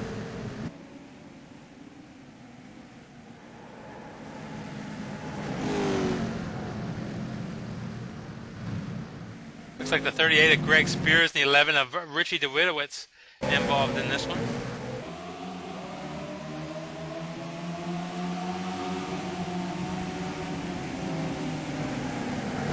Richie DeWitowitz can't catch a break, and Richie is trying to hang on to a top 25 in points. Richie comes in 21st in points. He's one of those rookies, one of those 10 rookies that sit top 25 in points. Again, 50 drivers eligible to attempt to qualify for each of the NASCAR iRacing.com Series World Championships. 25 of those will stick around for next season, and of those 25, 10 of them are rookies. So half of the drivers that are eligible will stick around for next season, and almost half of those drivers are rookies. And you look at those other 25 that will drop down through what we could really call a relegation round for those drivers would be the Pro Series, and they will have to fight with drivers that transferred in through the Class A Series. In total, there will be 61 drivers battling for that as well, so we'll see a new crop of rookies next season as well. But it's going to be hard to keep up with this season, Nim, as the rookies seem to be very powerful so far. Jeremy Allen and Brad Wright currently sit on top of the rookie standing, 6 points in between them coming in. Of course, Brad Wright having a solid night, and some tough luck for Jeremy Allen, going to knock him back a little bit. Brad Wright's going to be sitting pretty when it comes to rookie standings after this race. Yeah, Brad Wright's going to be a tough bet the whole season long. Brad's a good, consistent driver, and he's one of those guys who is very fast but very smart too. So we'll see Brad doing a good job all year long, I bet. And pending review, we could have seen a major hit in points for Jeremy Allen or Theo Olson after the incident, after the yellow flag has flown. One of those drivers likely to be suspended. And that's a tough break for those drivers, and of course we'll see what happens when we hit the airwaves in 2 Tuesdays' time. But I tell you what, I don't want to be the iRacing officials. That's got to be a tough job, Nim. Yeah, one of the cool things about iRacing though is that it is it is a monitored service, and there are systems in place that allow for all series to have some type of consequence for an incident or a bad situation. This series here is moderated a little bit more. There are officials in here, and this being the top series, these guys are definitely being officiated a little bit more. But there are incident systems put in place, and or licensing and incidents where you can get if you're racing on the service, and everybody's got to do their best to do good, do the best they can. You don't want to get incidents, and you want to be careful, and that's what makes iRacing so cool, is that you're not just out there running against a bunch of guys who are just railing around and running into everything. You have to race, and you have to race clean if you want to do well in this service.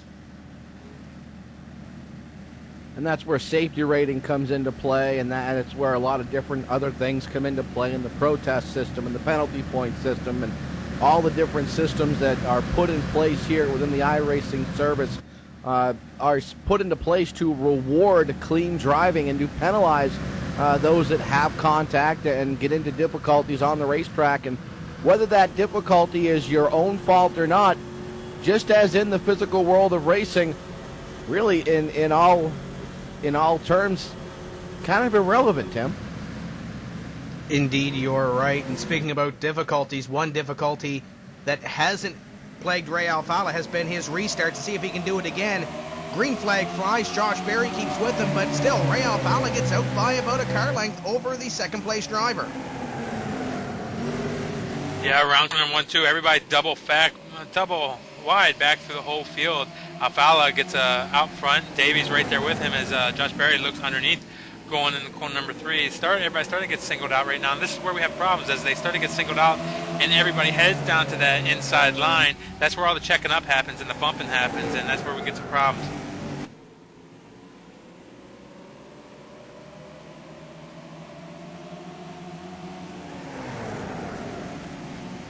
Brad Wright trying to get back underneath that number 1 machine of Tyler Hudson. Hudson trying to hold him off as Tyler Hudson trying to set his sights on Josh Parker. As they work around the racetrack, I believe there's another battle back there between the 6 stuck on the high side there of Thomas Hazard, and underneath him is a 35 of Jordan Erickson. Erickson coming back to the front of the field after having a little bit of damage earlier, so give a call out to him, getting back up into what would be the top 10. Looks like Florian Goddard had a little bit of trouble that last time by. I don't believe caution's out, but Florian got a little bit sideways as he was trying to avoid the car of Sandeep Banerjee, who had a little bit of a sideways episode there in corner number 3 and 4. So just to document, Florian got a little bit of heavy damage to the right side of the car after he hit the inside pit wall.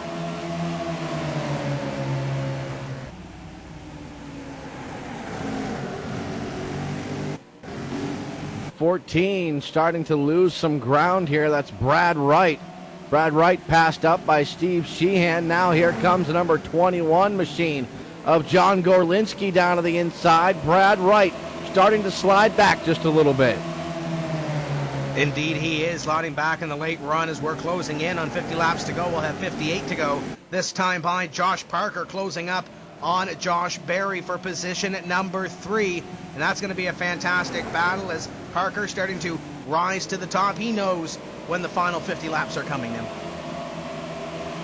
Yes, he does. And Brad's looking in a good position, but right now I got my eye on Tyler Hudson right there. He's up in the 5th spot. He's worked his way up a little bit consistently through the whole race as Josh Parker looks to the inside of Josh Berry.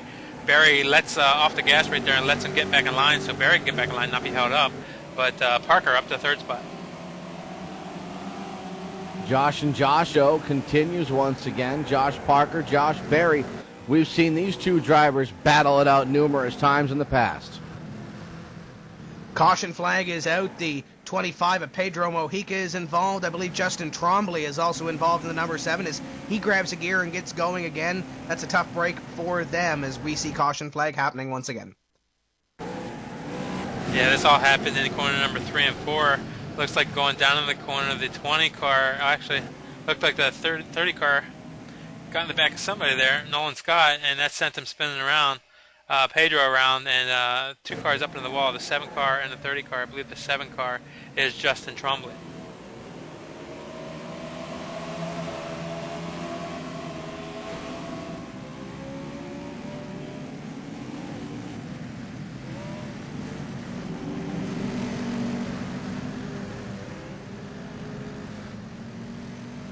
Wholesale pit stops here at Richmond International Raceway. These drivers heading down onto pit road. Ray Alfala leads the charge, and we'll see if he can lead the charge off from pit road. This could be our final run down pit road here, Tim. Indeed, you're right. He's been flawless all night long. Does not want to have a mistake this time. 4 of Ray Alfala coming down to the attention of his crew. Looks clean in so far. The 5 in front of him looks clean as well. Those 2 crews go to work. JDR Graphics on board the number 4. Whiskey River on board the number 5. They're looking to pick up the lead off pit road. They're not going to do it. The 6 going to win the race off pit road. They're going to be 3rd and 4th off pit road, 5 and 4.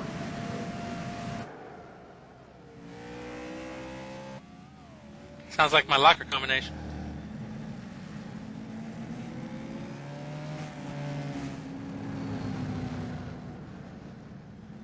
These guys will be making their moves now, though, to get positioned for the end of the race here, and we'll probably see a lot of cautions from this point forward, as like we haven't seen a bunch up to this point, but we'll see more even going forward, and that will mean that these guys will be wanting to position themselves now and stay out during these final few cautions and not pit. So most likely, most of these guys have already pitted unless we get a good long green run.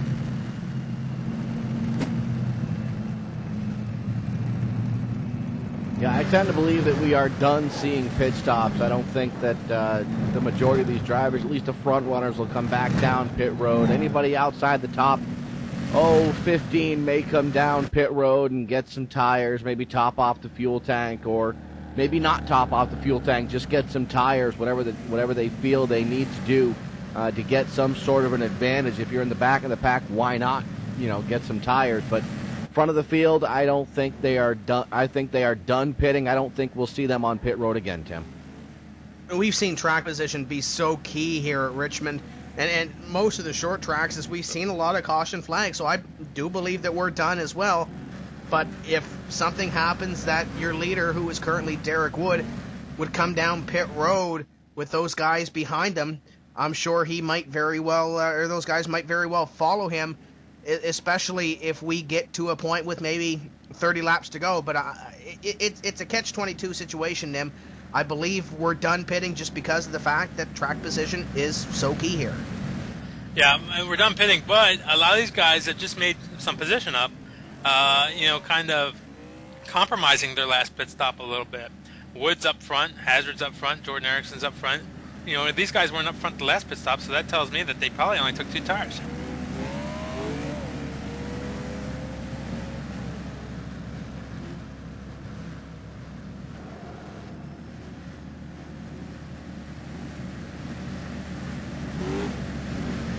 So green flag next time by Derek Wood, I believe, stayed out on the racetrack. Thomas Hazard took 2 tires.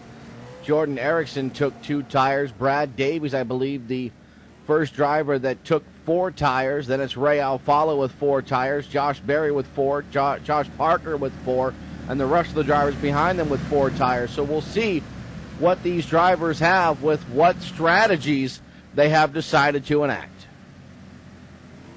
Pace car is off. We're getting ready for green flag racing again. Green flag flies in the 9. Gets out in front with a little help from the 35 of Jordan Erickson as they rumble down into corner number 1. Erickson looks underneath of Wood, going a little bit going down corner number 1, but is not able to make the move. The 6 car of Thomas Hazard up on the outside.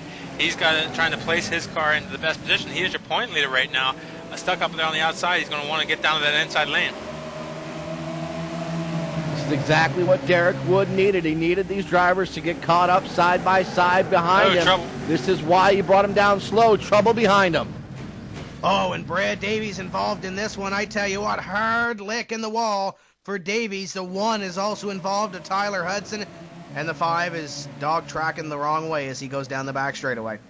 Yeah, it looked like Josh Berry going down in the corner number 1 there, tried to make room where there wasn't room. He forced John Gorlinski down the inside. Gorlinski saw it coming and gave him way, but when he did that, Berry hit the back of Hudson, and that sent Davies around too. So Josh Berry trying to get from that outside lane down the inside lane caused that incident.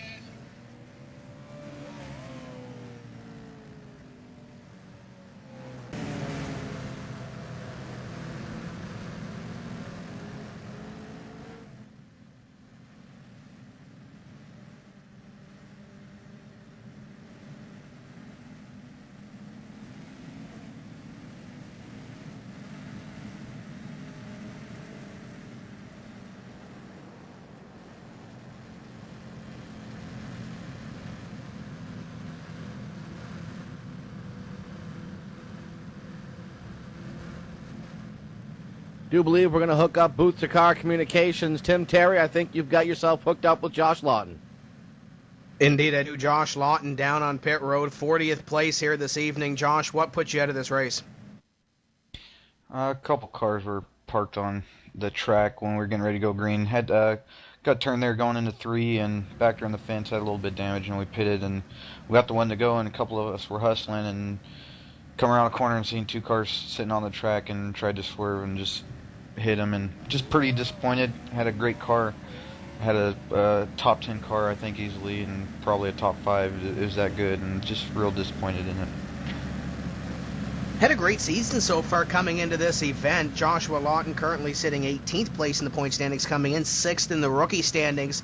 What's the mentality going forward here in this season for the NASCAR iRacing.com Series World Championship? Just same thing. We need some luck. Just stay out of trouble and get our cars good. We got our cars have been good all year. We just need to qualify better.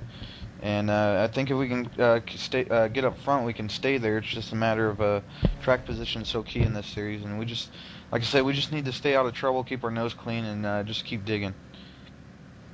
How about Darlington in 2 weeks? What do you got for the boys there? I don't know. I like Darlington. It's a fun track. I think it's going to be interesting. I'm just kind of holding on until they release the tire model for the COT. I think that's going to come into my liking, my driving style and stuff. It's hard for me to drive these cars like you're supposed to go fast. And we had a car that drove really good here tonight, and it's just disappointed. But we'll go on to Darlington and we'll give them heck and see how it falls. Before we let you go, we'll let you have the opportunity to give a shout-out to any sponsors out there, anybody that's watching here this evening. The mic is all yours.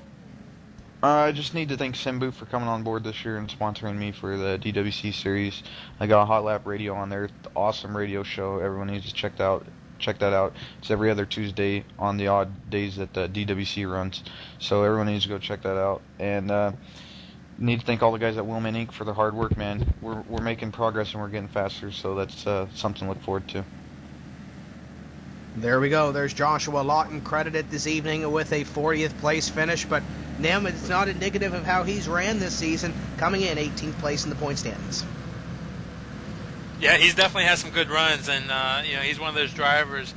Given a little bit of a chance, he can be up there and he can be doing good. And as we said, any driver in this series is very fast. And he was talking about the new tire model, and that is a part of iRacing 2.0 that will be coming out later this summer. Actually, a little bit of a hint of it coming out with the new Impala B car, the 2011 Impala B car, that will be coming out shortly here on iRacing as part of this new season package that starts next week and will be released sometime this week, an update. But the Impala B car, new tire model, you'll see within the next week or so, and they'll be able to get a taste of the new tire model that's coming out, and iRacing 2.0 that you will see a lot more of come later this summer.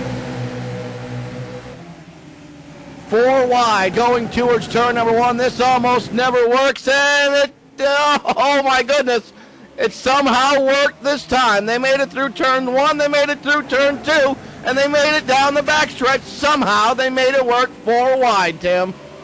Not without a little bit of contact, though, as they are now side by side between Jordan Erickson, I believe that is up there, and Tyler Hudson, or check that, Brad Wright, up there in the number 14. Here comes, I believe, John Gorlinski now underneath Jordan Erickson. Erickson falling back through this field. Yeah, and what you see now is guys making up spots as quick as they can on these restarts. The reason they're doing that because they believe there's going to be a lot of cautions, one caution after another, till we get to the end of this race. And they are able to get sorted out right now, but they're still driving each other pretty rough and trying to pick up those positions. You talk about picking up positions. Ray Alfala has one more spot that he needs to pick up. That's position number 1, but Derek Wood is going to make that number 9 about as wide as he possibly can for Ray Alfala. Alfala tries to get to the inside. Wood will slam the doors shut. Ray Alfala, nothing to do there. Alfala will once again try as they head towards turn number 3. Ray Alfala tries to establish position on the inside. Wood slams the door yet again. Ray Alfala will try again, this time heading towards turn number 1. Alfala has the bumper on the inside of Derek Wood.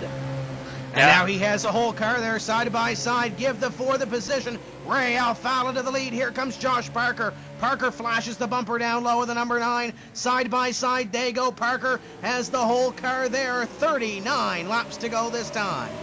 Parker wanted to make quick work of Derek Wood on that lap because Alfala, as we got the caution flag out, Alfala is definitely pretty quick, as we saw early on, and Parker wants to be right there with him.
Looks like we may have the opportunity to catch up with Richard Towler RT another week, and it looks like some more bad luck, buddy. This has not been your season, man.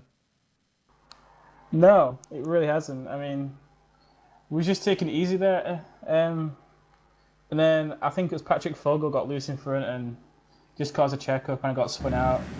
The car was a little bit damaged, but it wasn't too bad. And then he crashed again in front, and I just barely got clipped and set me in the wall and killed my engine. So he just carries on this awful season I'm having at the moment. I think one of the things that people like the most about you, though, is the fact that you don't give up, you don't quit, and you say, you know what, I'm going to be back in 2 weeks. I'm going to be at Darlington. I'm not packing it in. I'm going to continue on. There's no quit in Richard Towler, is there? Well, yeah, you could say that. You know, you've just got to turn up and just keep doing your best, and others, you know. And I'm just kind of a person where you say, well, if it isn't my fault and I'm not ruining other people's races, then I can keep turning up, you know, and just hope the luck that I'm having kind of turns around. But yeah, we'll see if we can recover something still from this season, and I'll definitely be there in 2 weeks. It's probably my favourite track in the sim, and you know, and yeah, so we'll see if it goes any better there. Well, obviously, the thing that you're racing for now is to finish top 25 in points, isn't it? Yeah, that's pretty much all I can hope for. Yeah. So it's a case of trying to recover and get some decent finishes to get up there in the top 25 by the last race of the season. So I don't have to win the Pro Series, but if the races keep going like they are, it looks like I will be winning the Pro Series. Well, there are worse things to have to do than to race a little bit more here within the iRacing service. I can think of a lot more things to have to do than that would be worse to go racing here within iRacing, aren't there, bud? Hell yeah. Yeah. Well, I'm just basically looking forward to driving this new time model, which is out. You know, it's been a long time coming, and you know, so I'm really looking forward to driving that. So I just hope they've done a really good job on it, and we can, you know, enjoy driving the cars, because that's the main thing what I do. You know, I just enjoy driving cars, and these cars are really difficult due to the problems we've been having with this time model. But you know, it looks like things are going to really turn around for iRacing for this time model. So before we let you go, Richard, let's get a shout out. Who do you want to thank before you get going, buddy? Yeah, I just want to thank all my friends for sticking with me, you know. Yeah, and I just also like to thank the people. Just to thank the guys at iRacing, you know, for just putting all this hard work into the time model. So a big shout out to those guys.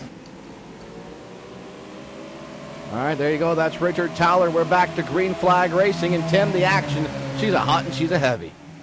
I tell you what, I do not know how Brad Wright didn't lose that car. He was 3 wide in the middle, but before that, huge slide for Wright, and he's sliding, but right now he's sliding back the wrong direction.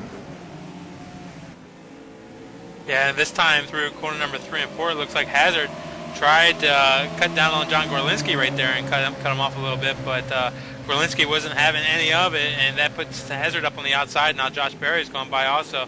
Again, only 30 laps to go. Next time by is going to be 30 laps to go, and you know, these guys are fighting for every position they can right now because they believe this is where they need to pick up their spots.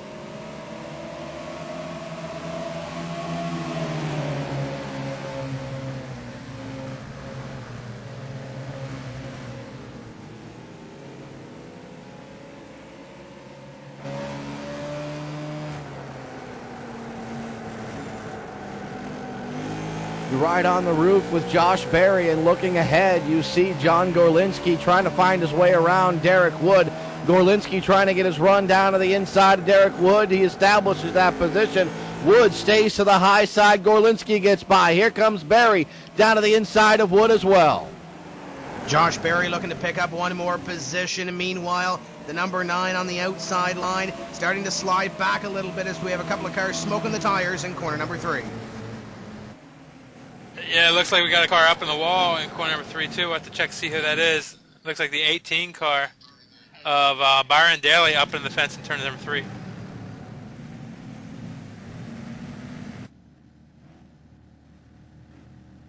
Looks like everybody got away pretty clean there. The 29 car may have been involved a little bit and had some contact with the 18 car. That's Andrew Fash, the third guy who we were talking about a little bit earlier tonight.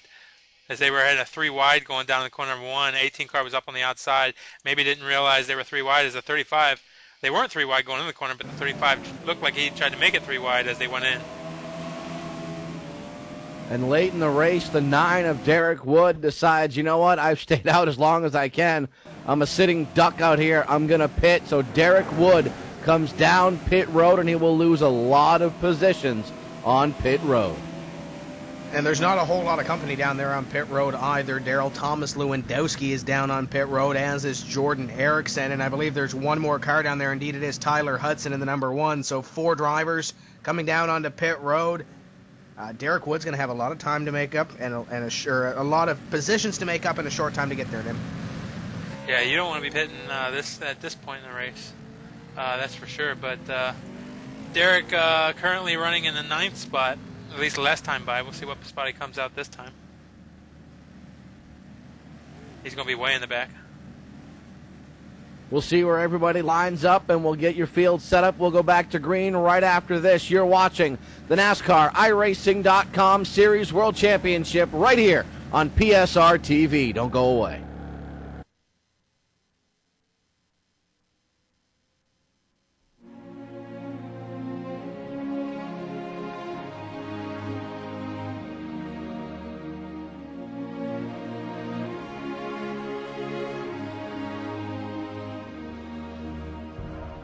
You think you can hit your marks? Can you hold back the emotions?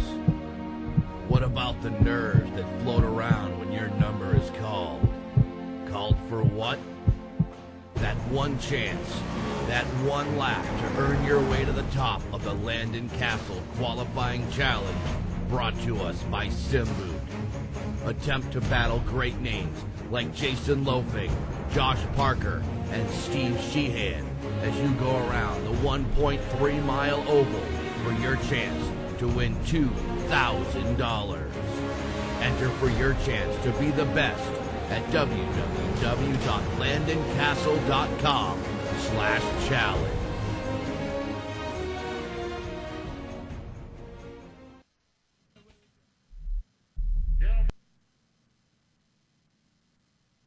Ray Alfala is your current race leader. Josh Parker sits in second. John Gorlinski is third, followed by Josh Berry and Thomas Hazard to round out your top 5. Brad Wright sits in sixth, followed by Richie Davidowitz, Connor McKenzie, Andrew Fayash III, and Pedro Mojica to your top 10. 11th through 20th as the pace car lights go off. See Josh Connors, Jason Anderson, Charles Cosper. Great run for Chad Coleman so far. 14th place for Coleman. Florian Goddard, Byron Daly, Derek Wood, Thomas Lewandowski, Jordan Erickson, and Greg Spears. So it looks like Derek Wood's going to go from the top 5 NIM to 17th place with that pit stop. Yep, he'll be looking at 25 laps last time by, 24 this next time by, to get those positions back. And he's going to need some green flag racing to do it. Those tires will definitely be a help for him. But, you know, this isn't the widest track in the world, and it's hard to make up positions as these 2 wide restarts will have cars all over the place, and he'll have those fresh tires, but we'll have to see what he'll be able to do with it. Green flag flies. We are back underway. Ray Alfala once again shot from that cannon. Heads down towards turn number 1. The battle is for third. Side by side, Gorlinski and Berry. Here comes the number 14 of Brad Wright as well. I thought Brad was going to make it 3 wide there, as it looks like he's going to fall into position number 4 right behind John Gorlinski. Gorlinski now has to try to set his sights in on those top 2 in front of him, not worry about the Hornet's Nest behind. Yeah, they want to definitely stay clear of the traffic of what's going on behind there. Josh Berry tried to get down the traffic there into the racing line, and he was able to do so, and that will hold the 5th spot for him. But right back where Wood and those guys are with the fresh tires, it's all double follows. Wood puts a bumper to the car in front of him, and that's the problem. You know, Wood's going to be a lot faster at the apex of the corner, and the guys in front of him are going to be fighting for position, and Wood's not going to have anywhere to go.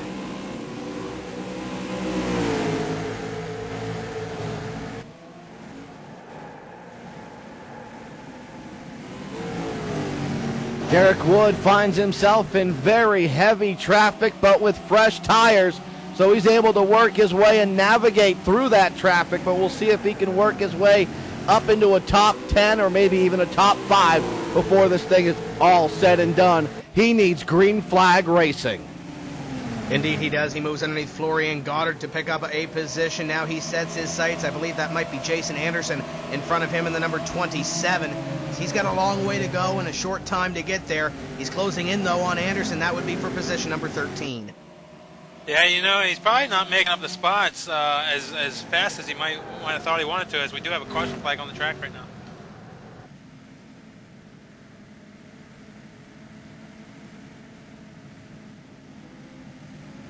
And the 7 of Trombley involved in this yellow flag, and that'll slow this field down. And this might be somewhat positive for Derek Wood.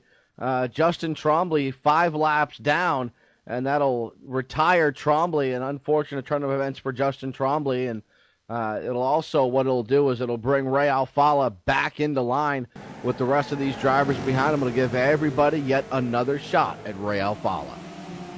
Ray has been spotless so far on these restarts. Are we going to see some pit stops? We're going to see a lot of fakes coming onto pit road, I guess. A lot of guys are staying out here in front of this field. But a tough break for Justin Trombley. He enjoys the short tracks. And Nim, when you look back at it, he'll be one of the first drivers to say he completed a triple crown on iRacing. He won the Tour Modified Championship, the SK Modified Championship, and the Late Model Championship in 2010 Season 4. 3 championships in one season is pretty impressive for one driver, and Justin Trombley can say he did that back in the 2010 Season 4. No doubt about it, and those short track series are very tough. A lot of good races going on in that series, a lot of good drivers down that series too. One cool thing is that Justin won his division, which was the number 1 division for those series. The series, the service does have different divisions that people race in, and so you know, somebody who might be just a regular guy might be in Division 6 or 7, and he might have a shot at a championship in his division. So there are championships and trophies to fight for and certificates to fight for at any level. So if you like what you're seeing, you want to give us a try, come on over to iRacing.com. You buy 1 month, we'll give you 2 free, so that's 3 months for the price of $12, and you'll be able to check it out, test it out, and that'll be a full season, and you'll be able to go in and race competitive and even maybe pick up that certificate that you're rooting for or trying to race for in your first season. And the neat thing is you mentioned all the different divisions. It gives a driver that, say, for example, someone like me, that I'm not at the level of a Justin Trombley. I'm certainly not at the level of a Ray Alfala or a Jason Anderson or Thomas Lewandowski. It gives me an opportunity to race for a championship with drivers that are closer to my skill level, and that's what iRacing offers you. It offers you the opportunity to get into a series and into races with drivers of your own skill level.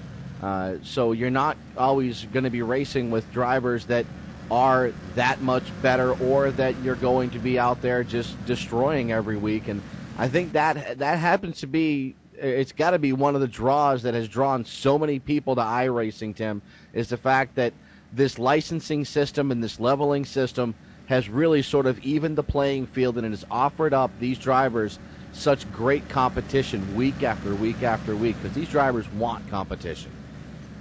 Indeed it is, and Nim talked about the divisions, and you talk about the races. They're all skill matched, so you're going to be racing against the drivers that have pretty much the same skill as you. And when you look at the truck races, the busy time for the truck races, there's 5 or 6 different splits. So those splits, each of those races are skill matched, so you're going to be racing against the guys that have about the same talent as you or around the same division as you, and you get to have a whole lot of fun doing it. We talked about the cars that are on this simulation. If you're an oval guy like we are, you look at the late model car. I know, Daryl, you think the late model car is a blast. I love driving the late model car.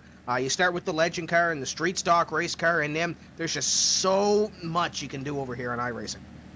Yeah, there's all those ladders on the oval side, and plus 2, there's many cars you can drive on the road racing sides. Started out with the Skip Barber, or started out with the Miata, and move your way up onto the Formula 1 car, and a lot of cars in between. Check it out at www.iracing.com. You see all the different cars and tracks, and we're green flag right now as Alfala leads them down the corner number 1.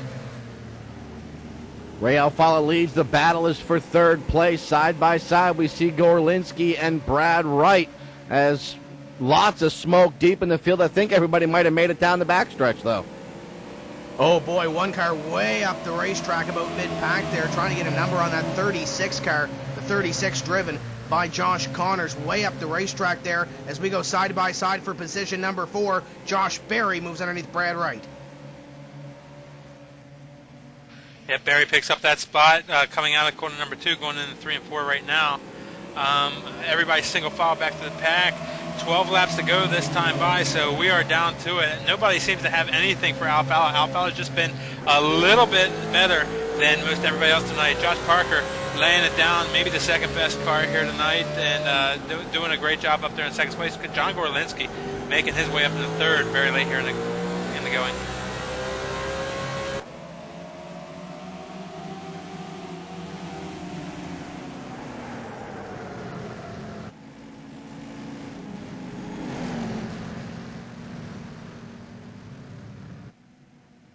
Yellow flag flies on the racetrack. That'll slow these drivers down yet again, and we'll go back to green with less than 10 laps to go. The 39 car involved in the most recent yellow flag. That's Steve Sheehan. Sheehan involved in the most recent yellow flag, and something tells me it won't be the last time the yellow flag flies, but the next time might be the last time the yellow flag flies. And looking at that incident, it looks like a chain reaction there, a little bit of an accordion effect. The 33 of Chad Coleman, the 30 of Nolan Scott, they check up, and the guys behind couldn't check up quick enough. Steve Sheehan and Greg Spears get into it and sends the 39 around. Tyler Hudson in the 1 also involved. The number 10 is also involved, to Brian Schoenberg, Sandeep Banerjee also. So about a half dozen cars collected in this one, Nim, as it brings out the caution flag. And I think we're going to see one of those Martinsville finishes in the way that the race to the bottom is going to be key when we throw the green flag. Yeah, you're right, Tim. It's definitely what it could turn out to be here. Ray Alfalla now working lap number 191. So last time by we had 9 laps to go. Or actually this coming time by we have 9 laps to go. So we'll have definitely one more green flag, and that one might be the race for the win.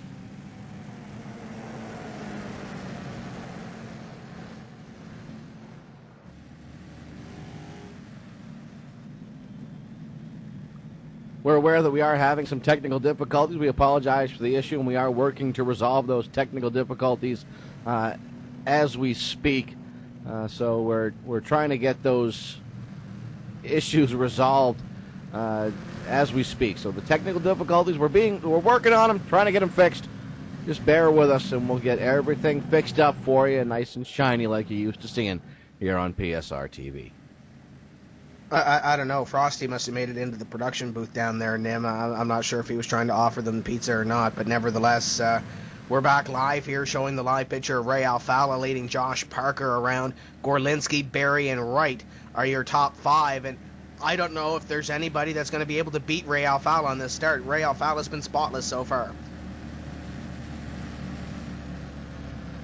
Yeah, we'll see if Alfalla can hold him on. Alfalla's definitely been the class of the field here tonight.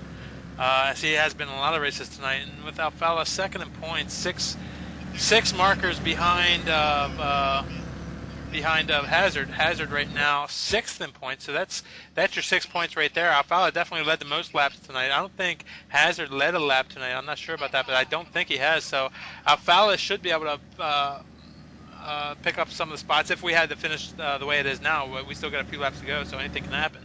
But Alfalla will probably come out of here with a little bit of a point lead.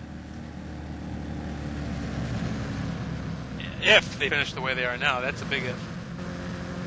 Yeah, that's a huge if. I don't foresee anything happening to Ray Alfalla. However, anything can and has been known to happen here within the NASCAR iRacing.com Series World Championship, and we'll see how this thing all comes down. After all, Tim mentioned Martinsville. I don't want to point this out, but look where Josh Berry currently sits. He currently sits in the 4th position. Doesn't bode well for these drivers up in the front. Where was Josh Berry sitting at Martinsville, Tim? I believe he was sitting in that exact same position as the pace car lights are off. We're going to go green flag racing next time by 5 laps remaining in this event. And speaking of 5, Nim, we should also mention that we have yet to see a repeat winner this season. We have 5 different winners in 5 races. Hazard, Alfalla, Berry, Jeremy Allen, and Brad Davies. We could very well see our first repeat winner of this 2011 season. Well, if Parker or Gorlinski have anything to say about it, that's not going to be the case. But, Gorlinski and Parker are both one of the most aggressive drivers on the surface. Both of them racing very smart here, but both of them have been known to be very, very aggressive. So let's see what happens here. Ray's going to have to be very smart in this restart. If I were in his shoes, I would want to be, as soon as that pace car's out of the way, I'd be on the throttle. Green flag, we are back underway, side by side for second spot. Ray Alfala is checking out. The battle is for third. Josh Berry's around in the backstretch. We've got cars around in turn number 2. Yellow flag flies, and that should settle it down for Ray Alfala. And looking back at that, I'm not sure. The caution lights, I do believe, were on when Josh Berry went around, so we'll see how this all unfolds. But I tell you what, Ray Alfala, I believe, might have just won this race, Nim. Yeah, I think Ray Alfala will probably be the car winner. There was a number of incidents. What brought out the initial caution flag was an incident with the 3 car, but then there might have been some contact after the caution flag came out, which it looked like to me. I'm looking at the replay now, and it looks like while the one wreck was happening, the other wreck started. So they were coming off corner number 2. Barry was down on the inside of Brad Wright, and Davidowitz got into Barry, and that sent him up into the track. So the wreck on the back straightaway was happening kind of simultaneously as the wreck in turn 1.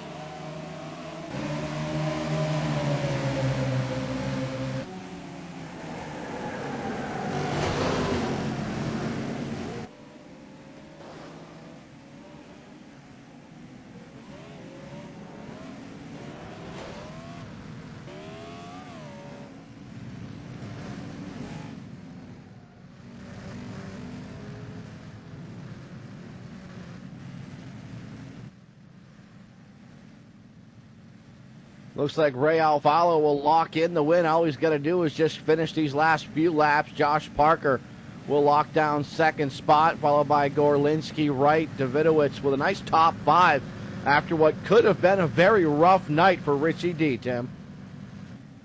Indeed, a great 5th place finish for Richie Davidowitz. 6 through 10 sees Thomas Hazard. Jordan Erickson, great run by the young one. Connor McKenzie coming home in 8th place. 9th is going to belong to Pedro Mojica. A great run for Pedro, finishing in 9th place and rounding out your top 10 after having to come from the back of the field with a pit stop. Derek Wood in 10th place. I'm sure that's not where he wanted to finish, though, Nim.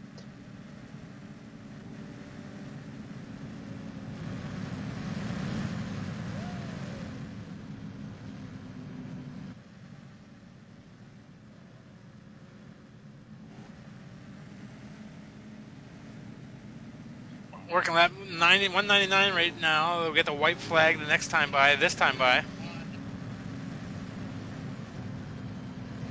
So white flag out.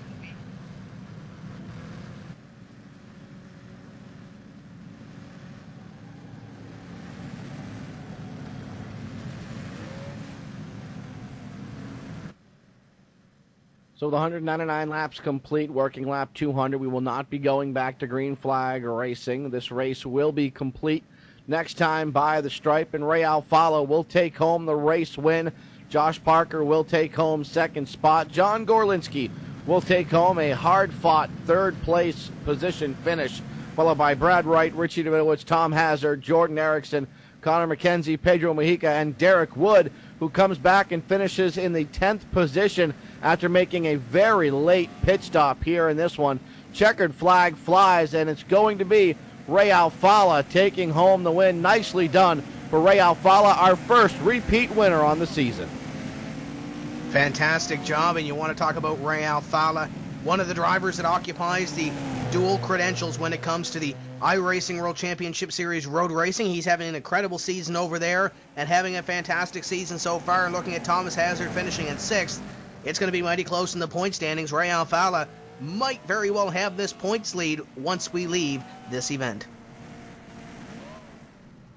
Yeah, Ray dominated this race, I would pretty much say. He was out front the whole time when we had the long green that we did have. He was the one who pulled away from everybody. There were a number of drivers that challenged, but Ray had them all covered tonight.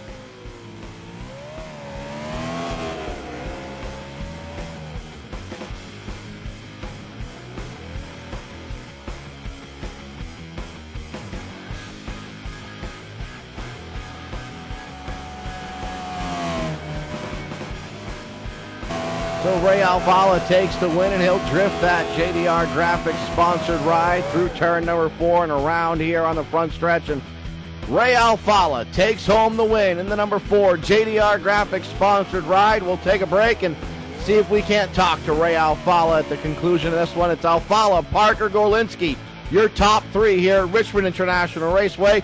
Don't you dare go anywhere. We got the post race coming up next right here on PSR TV.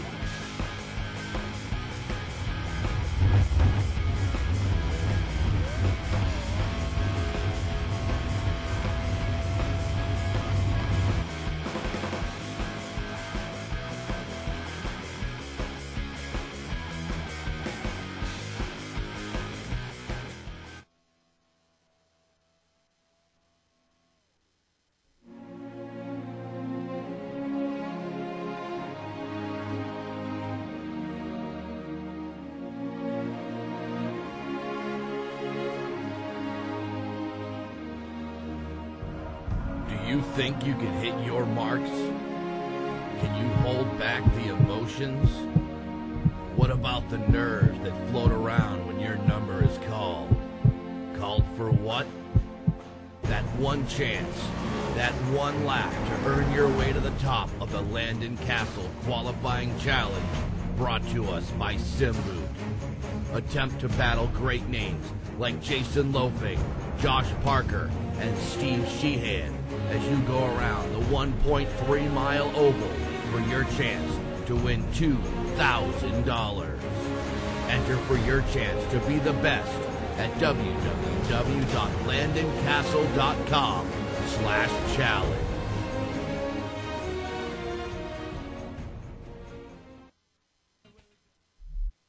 Gentlemen, start your engine.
iRacing.com is the premier online racing simulation featuring head-to-head competition on your PC. Race from your home PC, competing on the world's best real-world cars and tracks. Thousands of race fans and scores of pro racers like Dale Jr. and Justin Wilson are already racing at iRacing.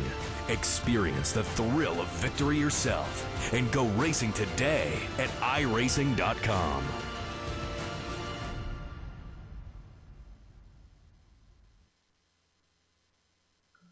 Welcome back here on PSR TV. You've just seen it all go down. Your top 10, a little something like this. Ray Alvala takes home the win. Josh Parker takes second.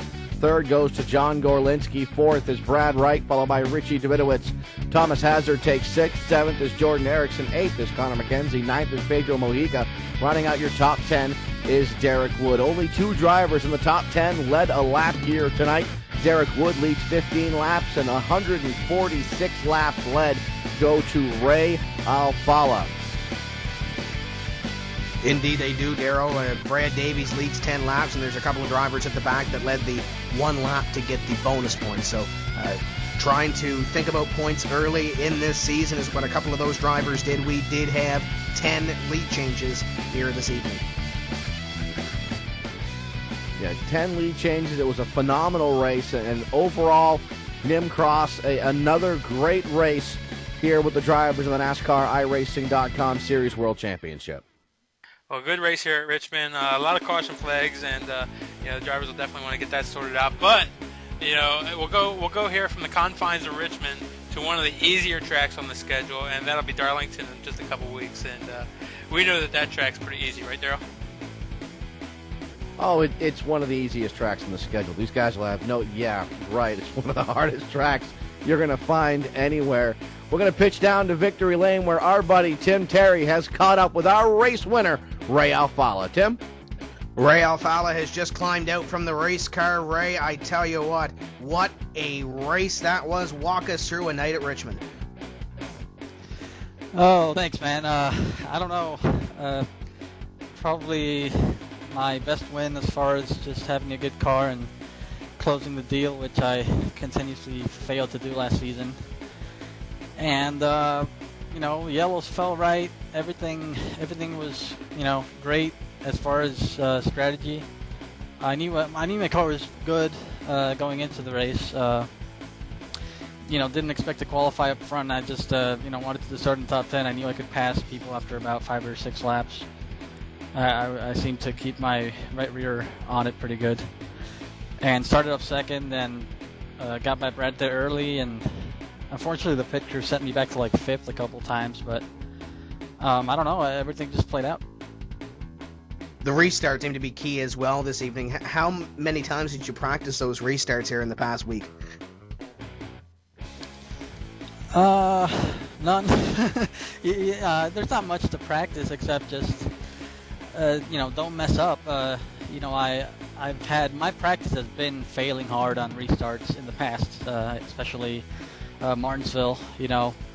I was just trying there at the end just to not spin my tires, and I mean, I knew Josh wasn't going to try anything stupid in turn 1, but when you have everybody nose to the tail there, like on the restart with like 11 to go, I think we were like low lining into turn 1.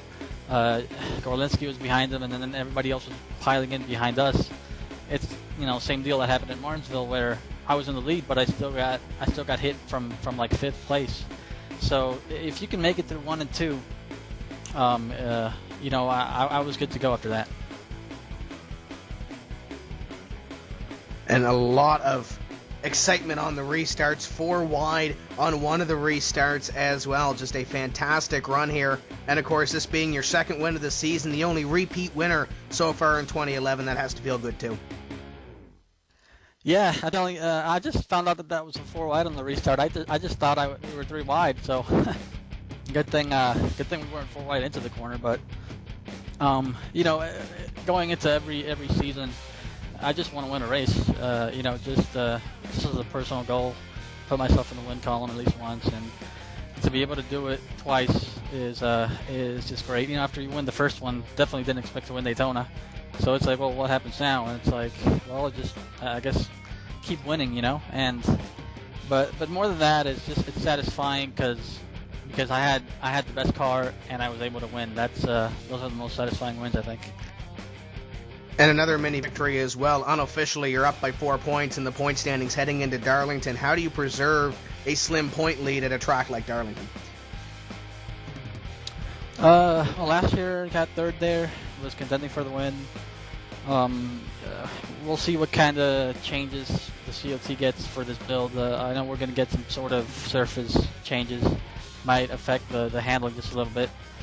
And Darlington is one of my favorite tracks. So, I mean, now that we're done with short tracks, my favorite is actually 1.5 miles and mile or bigger. So the rest of the season is pretty much full of my favorite racetracks. And speaking about favorite racetracks, we're off next week for the NASCAR iRacing Series World Championship, but another big event happening, the Landon Castle Qualifying Challenge. That takes place in Darlington with the car that we will be running in 2 weeks with this NASCAR iRacing Series World Championship. Do you plan on entering the LCQC, and if so, what are the goals heading into that? Yeah, of course. The goal is to come up with $2,200 in 27 seconds. And it equals out to about $80 a second, so that's not too bad of a payday there. So you can keep track of that. Head over to iRacing, head over to landingcastle.com/challenge to keep updated on that event happening next Tuesday. Before we let you go, Ray, who makes it happen for this team? I want to thank JDR Graphics, JD Layer, for painting the cars. He's got like almost half the field painted, so I want to thank him. I want to thank PSR TV. Obviously, watching the broadcast is a lot of fun. I'll probably join a few friends on TeamSpeak or something and watch the broadcast now and catch up on everything that you missed as a driver, because you're either at the middle, the back, or the front. You never really know what happened in the race, so it's always fun just there watching the broadcast at the same time and making jokes and stuff. So thanks to you guys, thanks to iRacing, and thanks to everybody in the S-Force TeamSpeak. And there we go. There's Ray Alfala, your winner from round number 6 of the NASCAR iRacing.com Series World Championship. I believe we're going to go to Darryl Morley with second place, Josh Parker. Indeed we are. We're going to try to catch up with Josh Parker.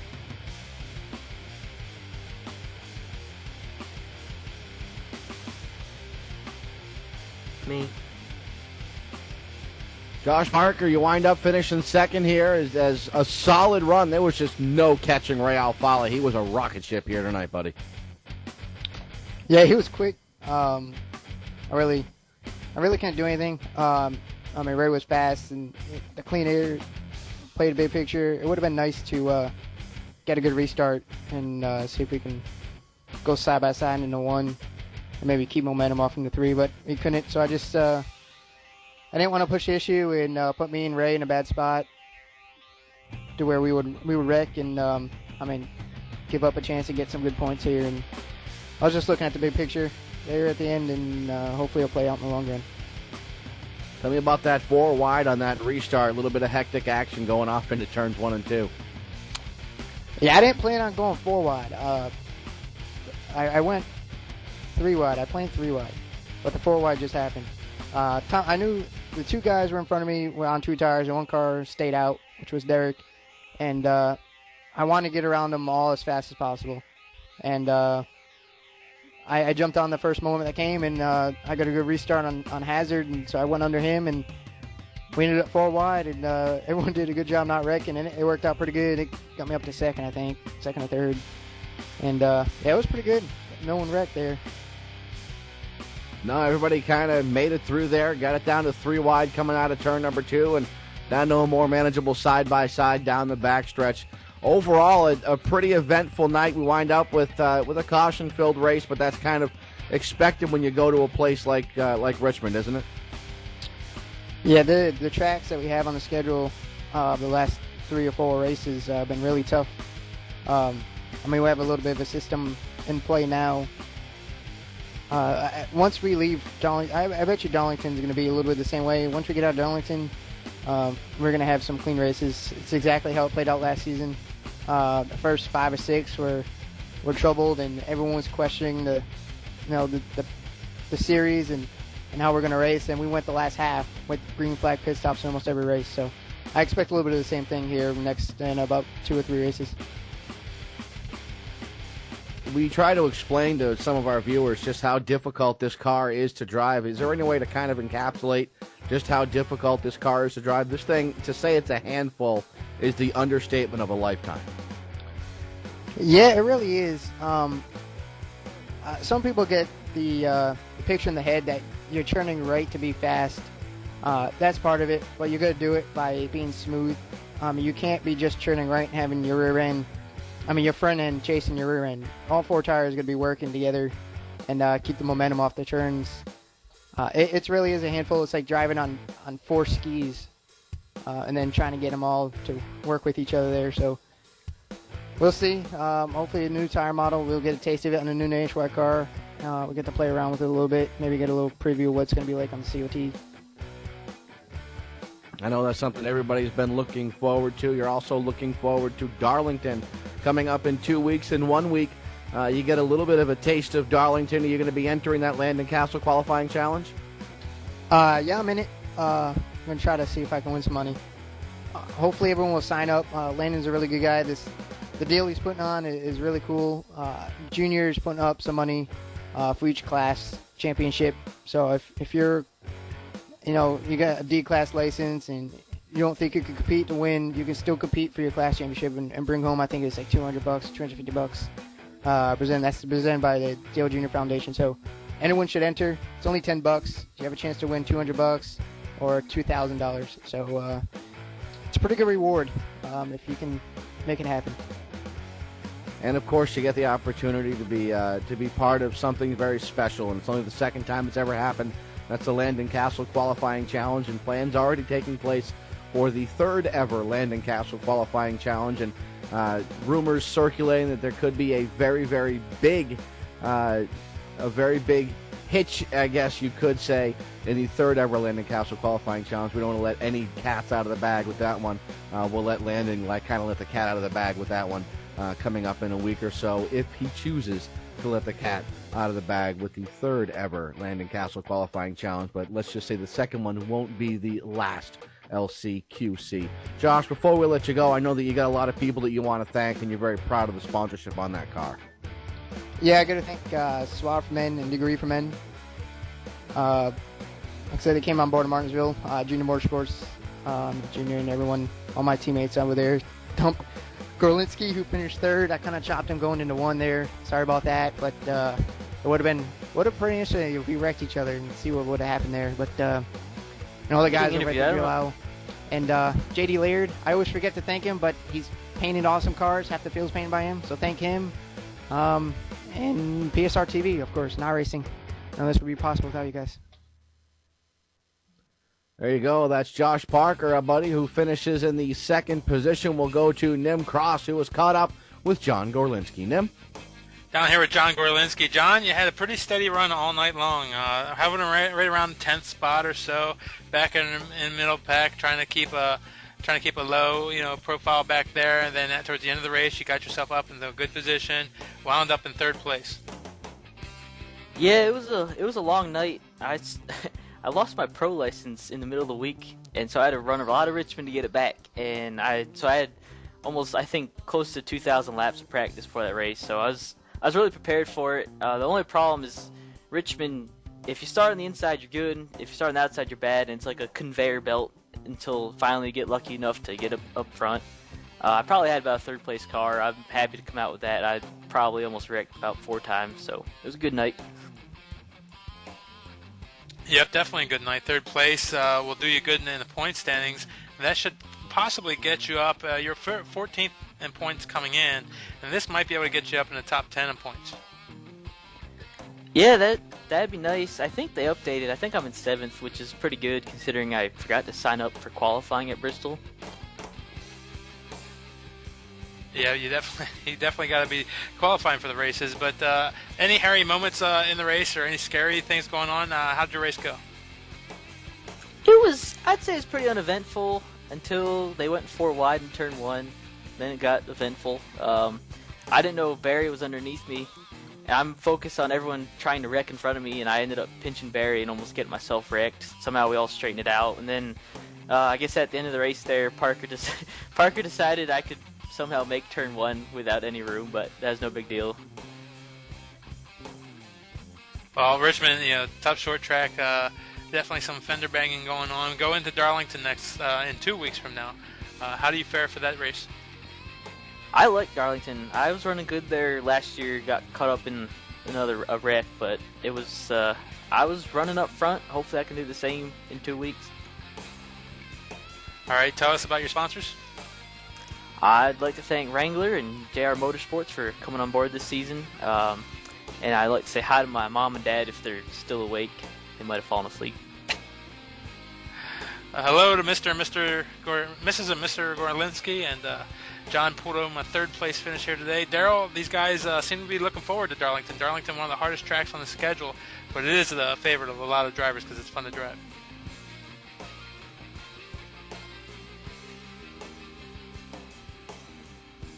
Indeed, it is one of the most complicated tracks on the schedule, and I think one of the guys that's also looking forward to it, or maybe looking forward to it, is Brad Wright. Brad, you looking forward to Darlington in 2 weeks, buddy?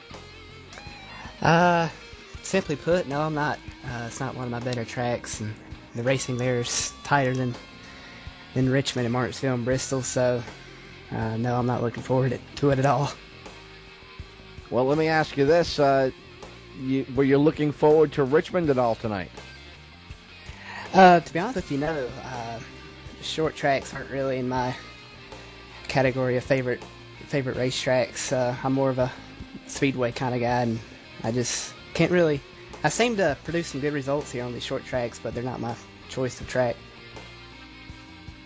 Well, if you could leave Darlington with a similar result as where you're leaving Richmond, that wouldn't be all that bad of a result now, would it?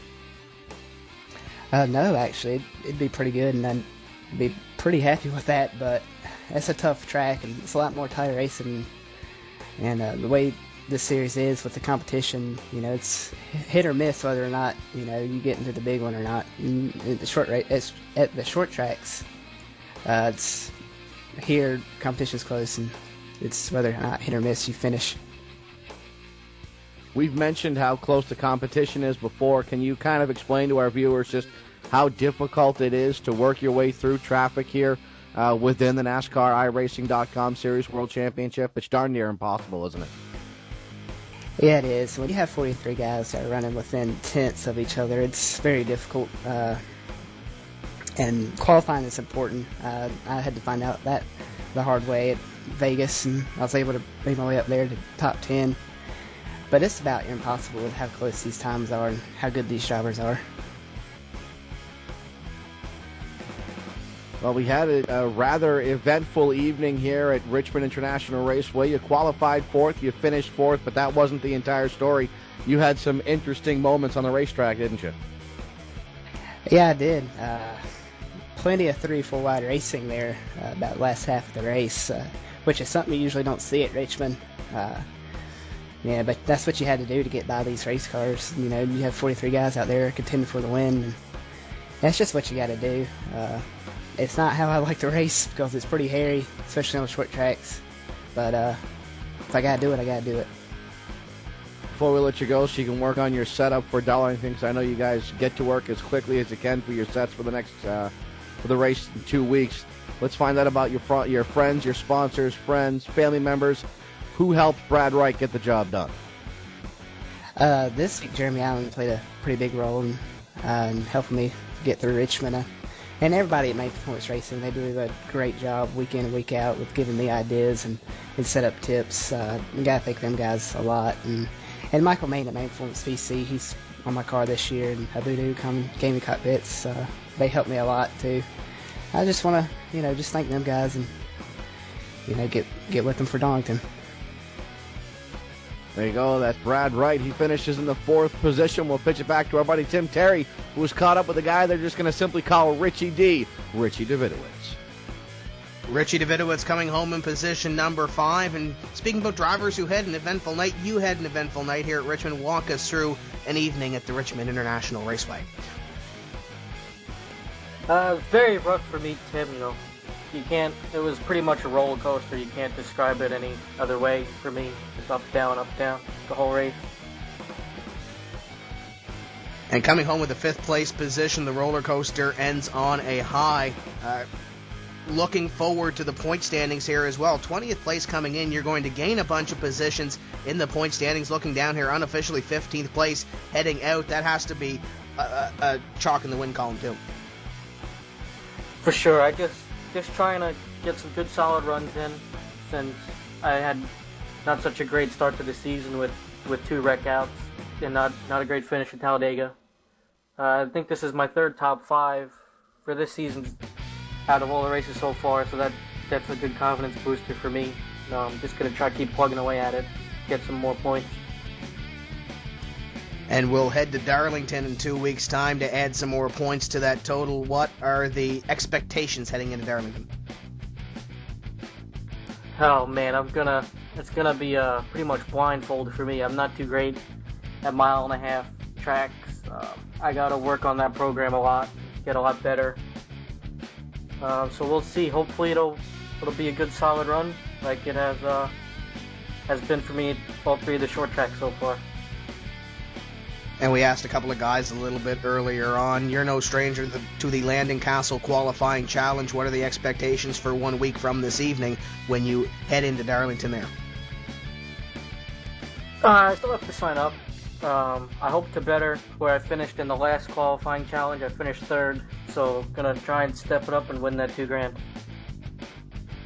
And it would be a big feat to back up the first Landon Castle qualifying challenge effort for Richie Davidowitz. Richie, before we let you go, let's hear about the sponsors and anybody else who makes it happen here on a Tuesday night for the NASCAR iRacing Series World Championship for Richie D.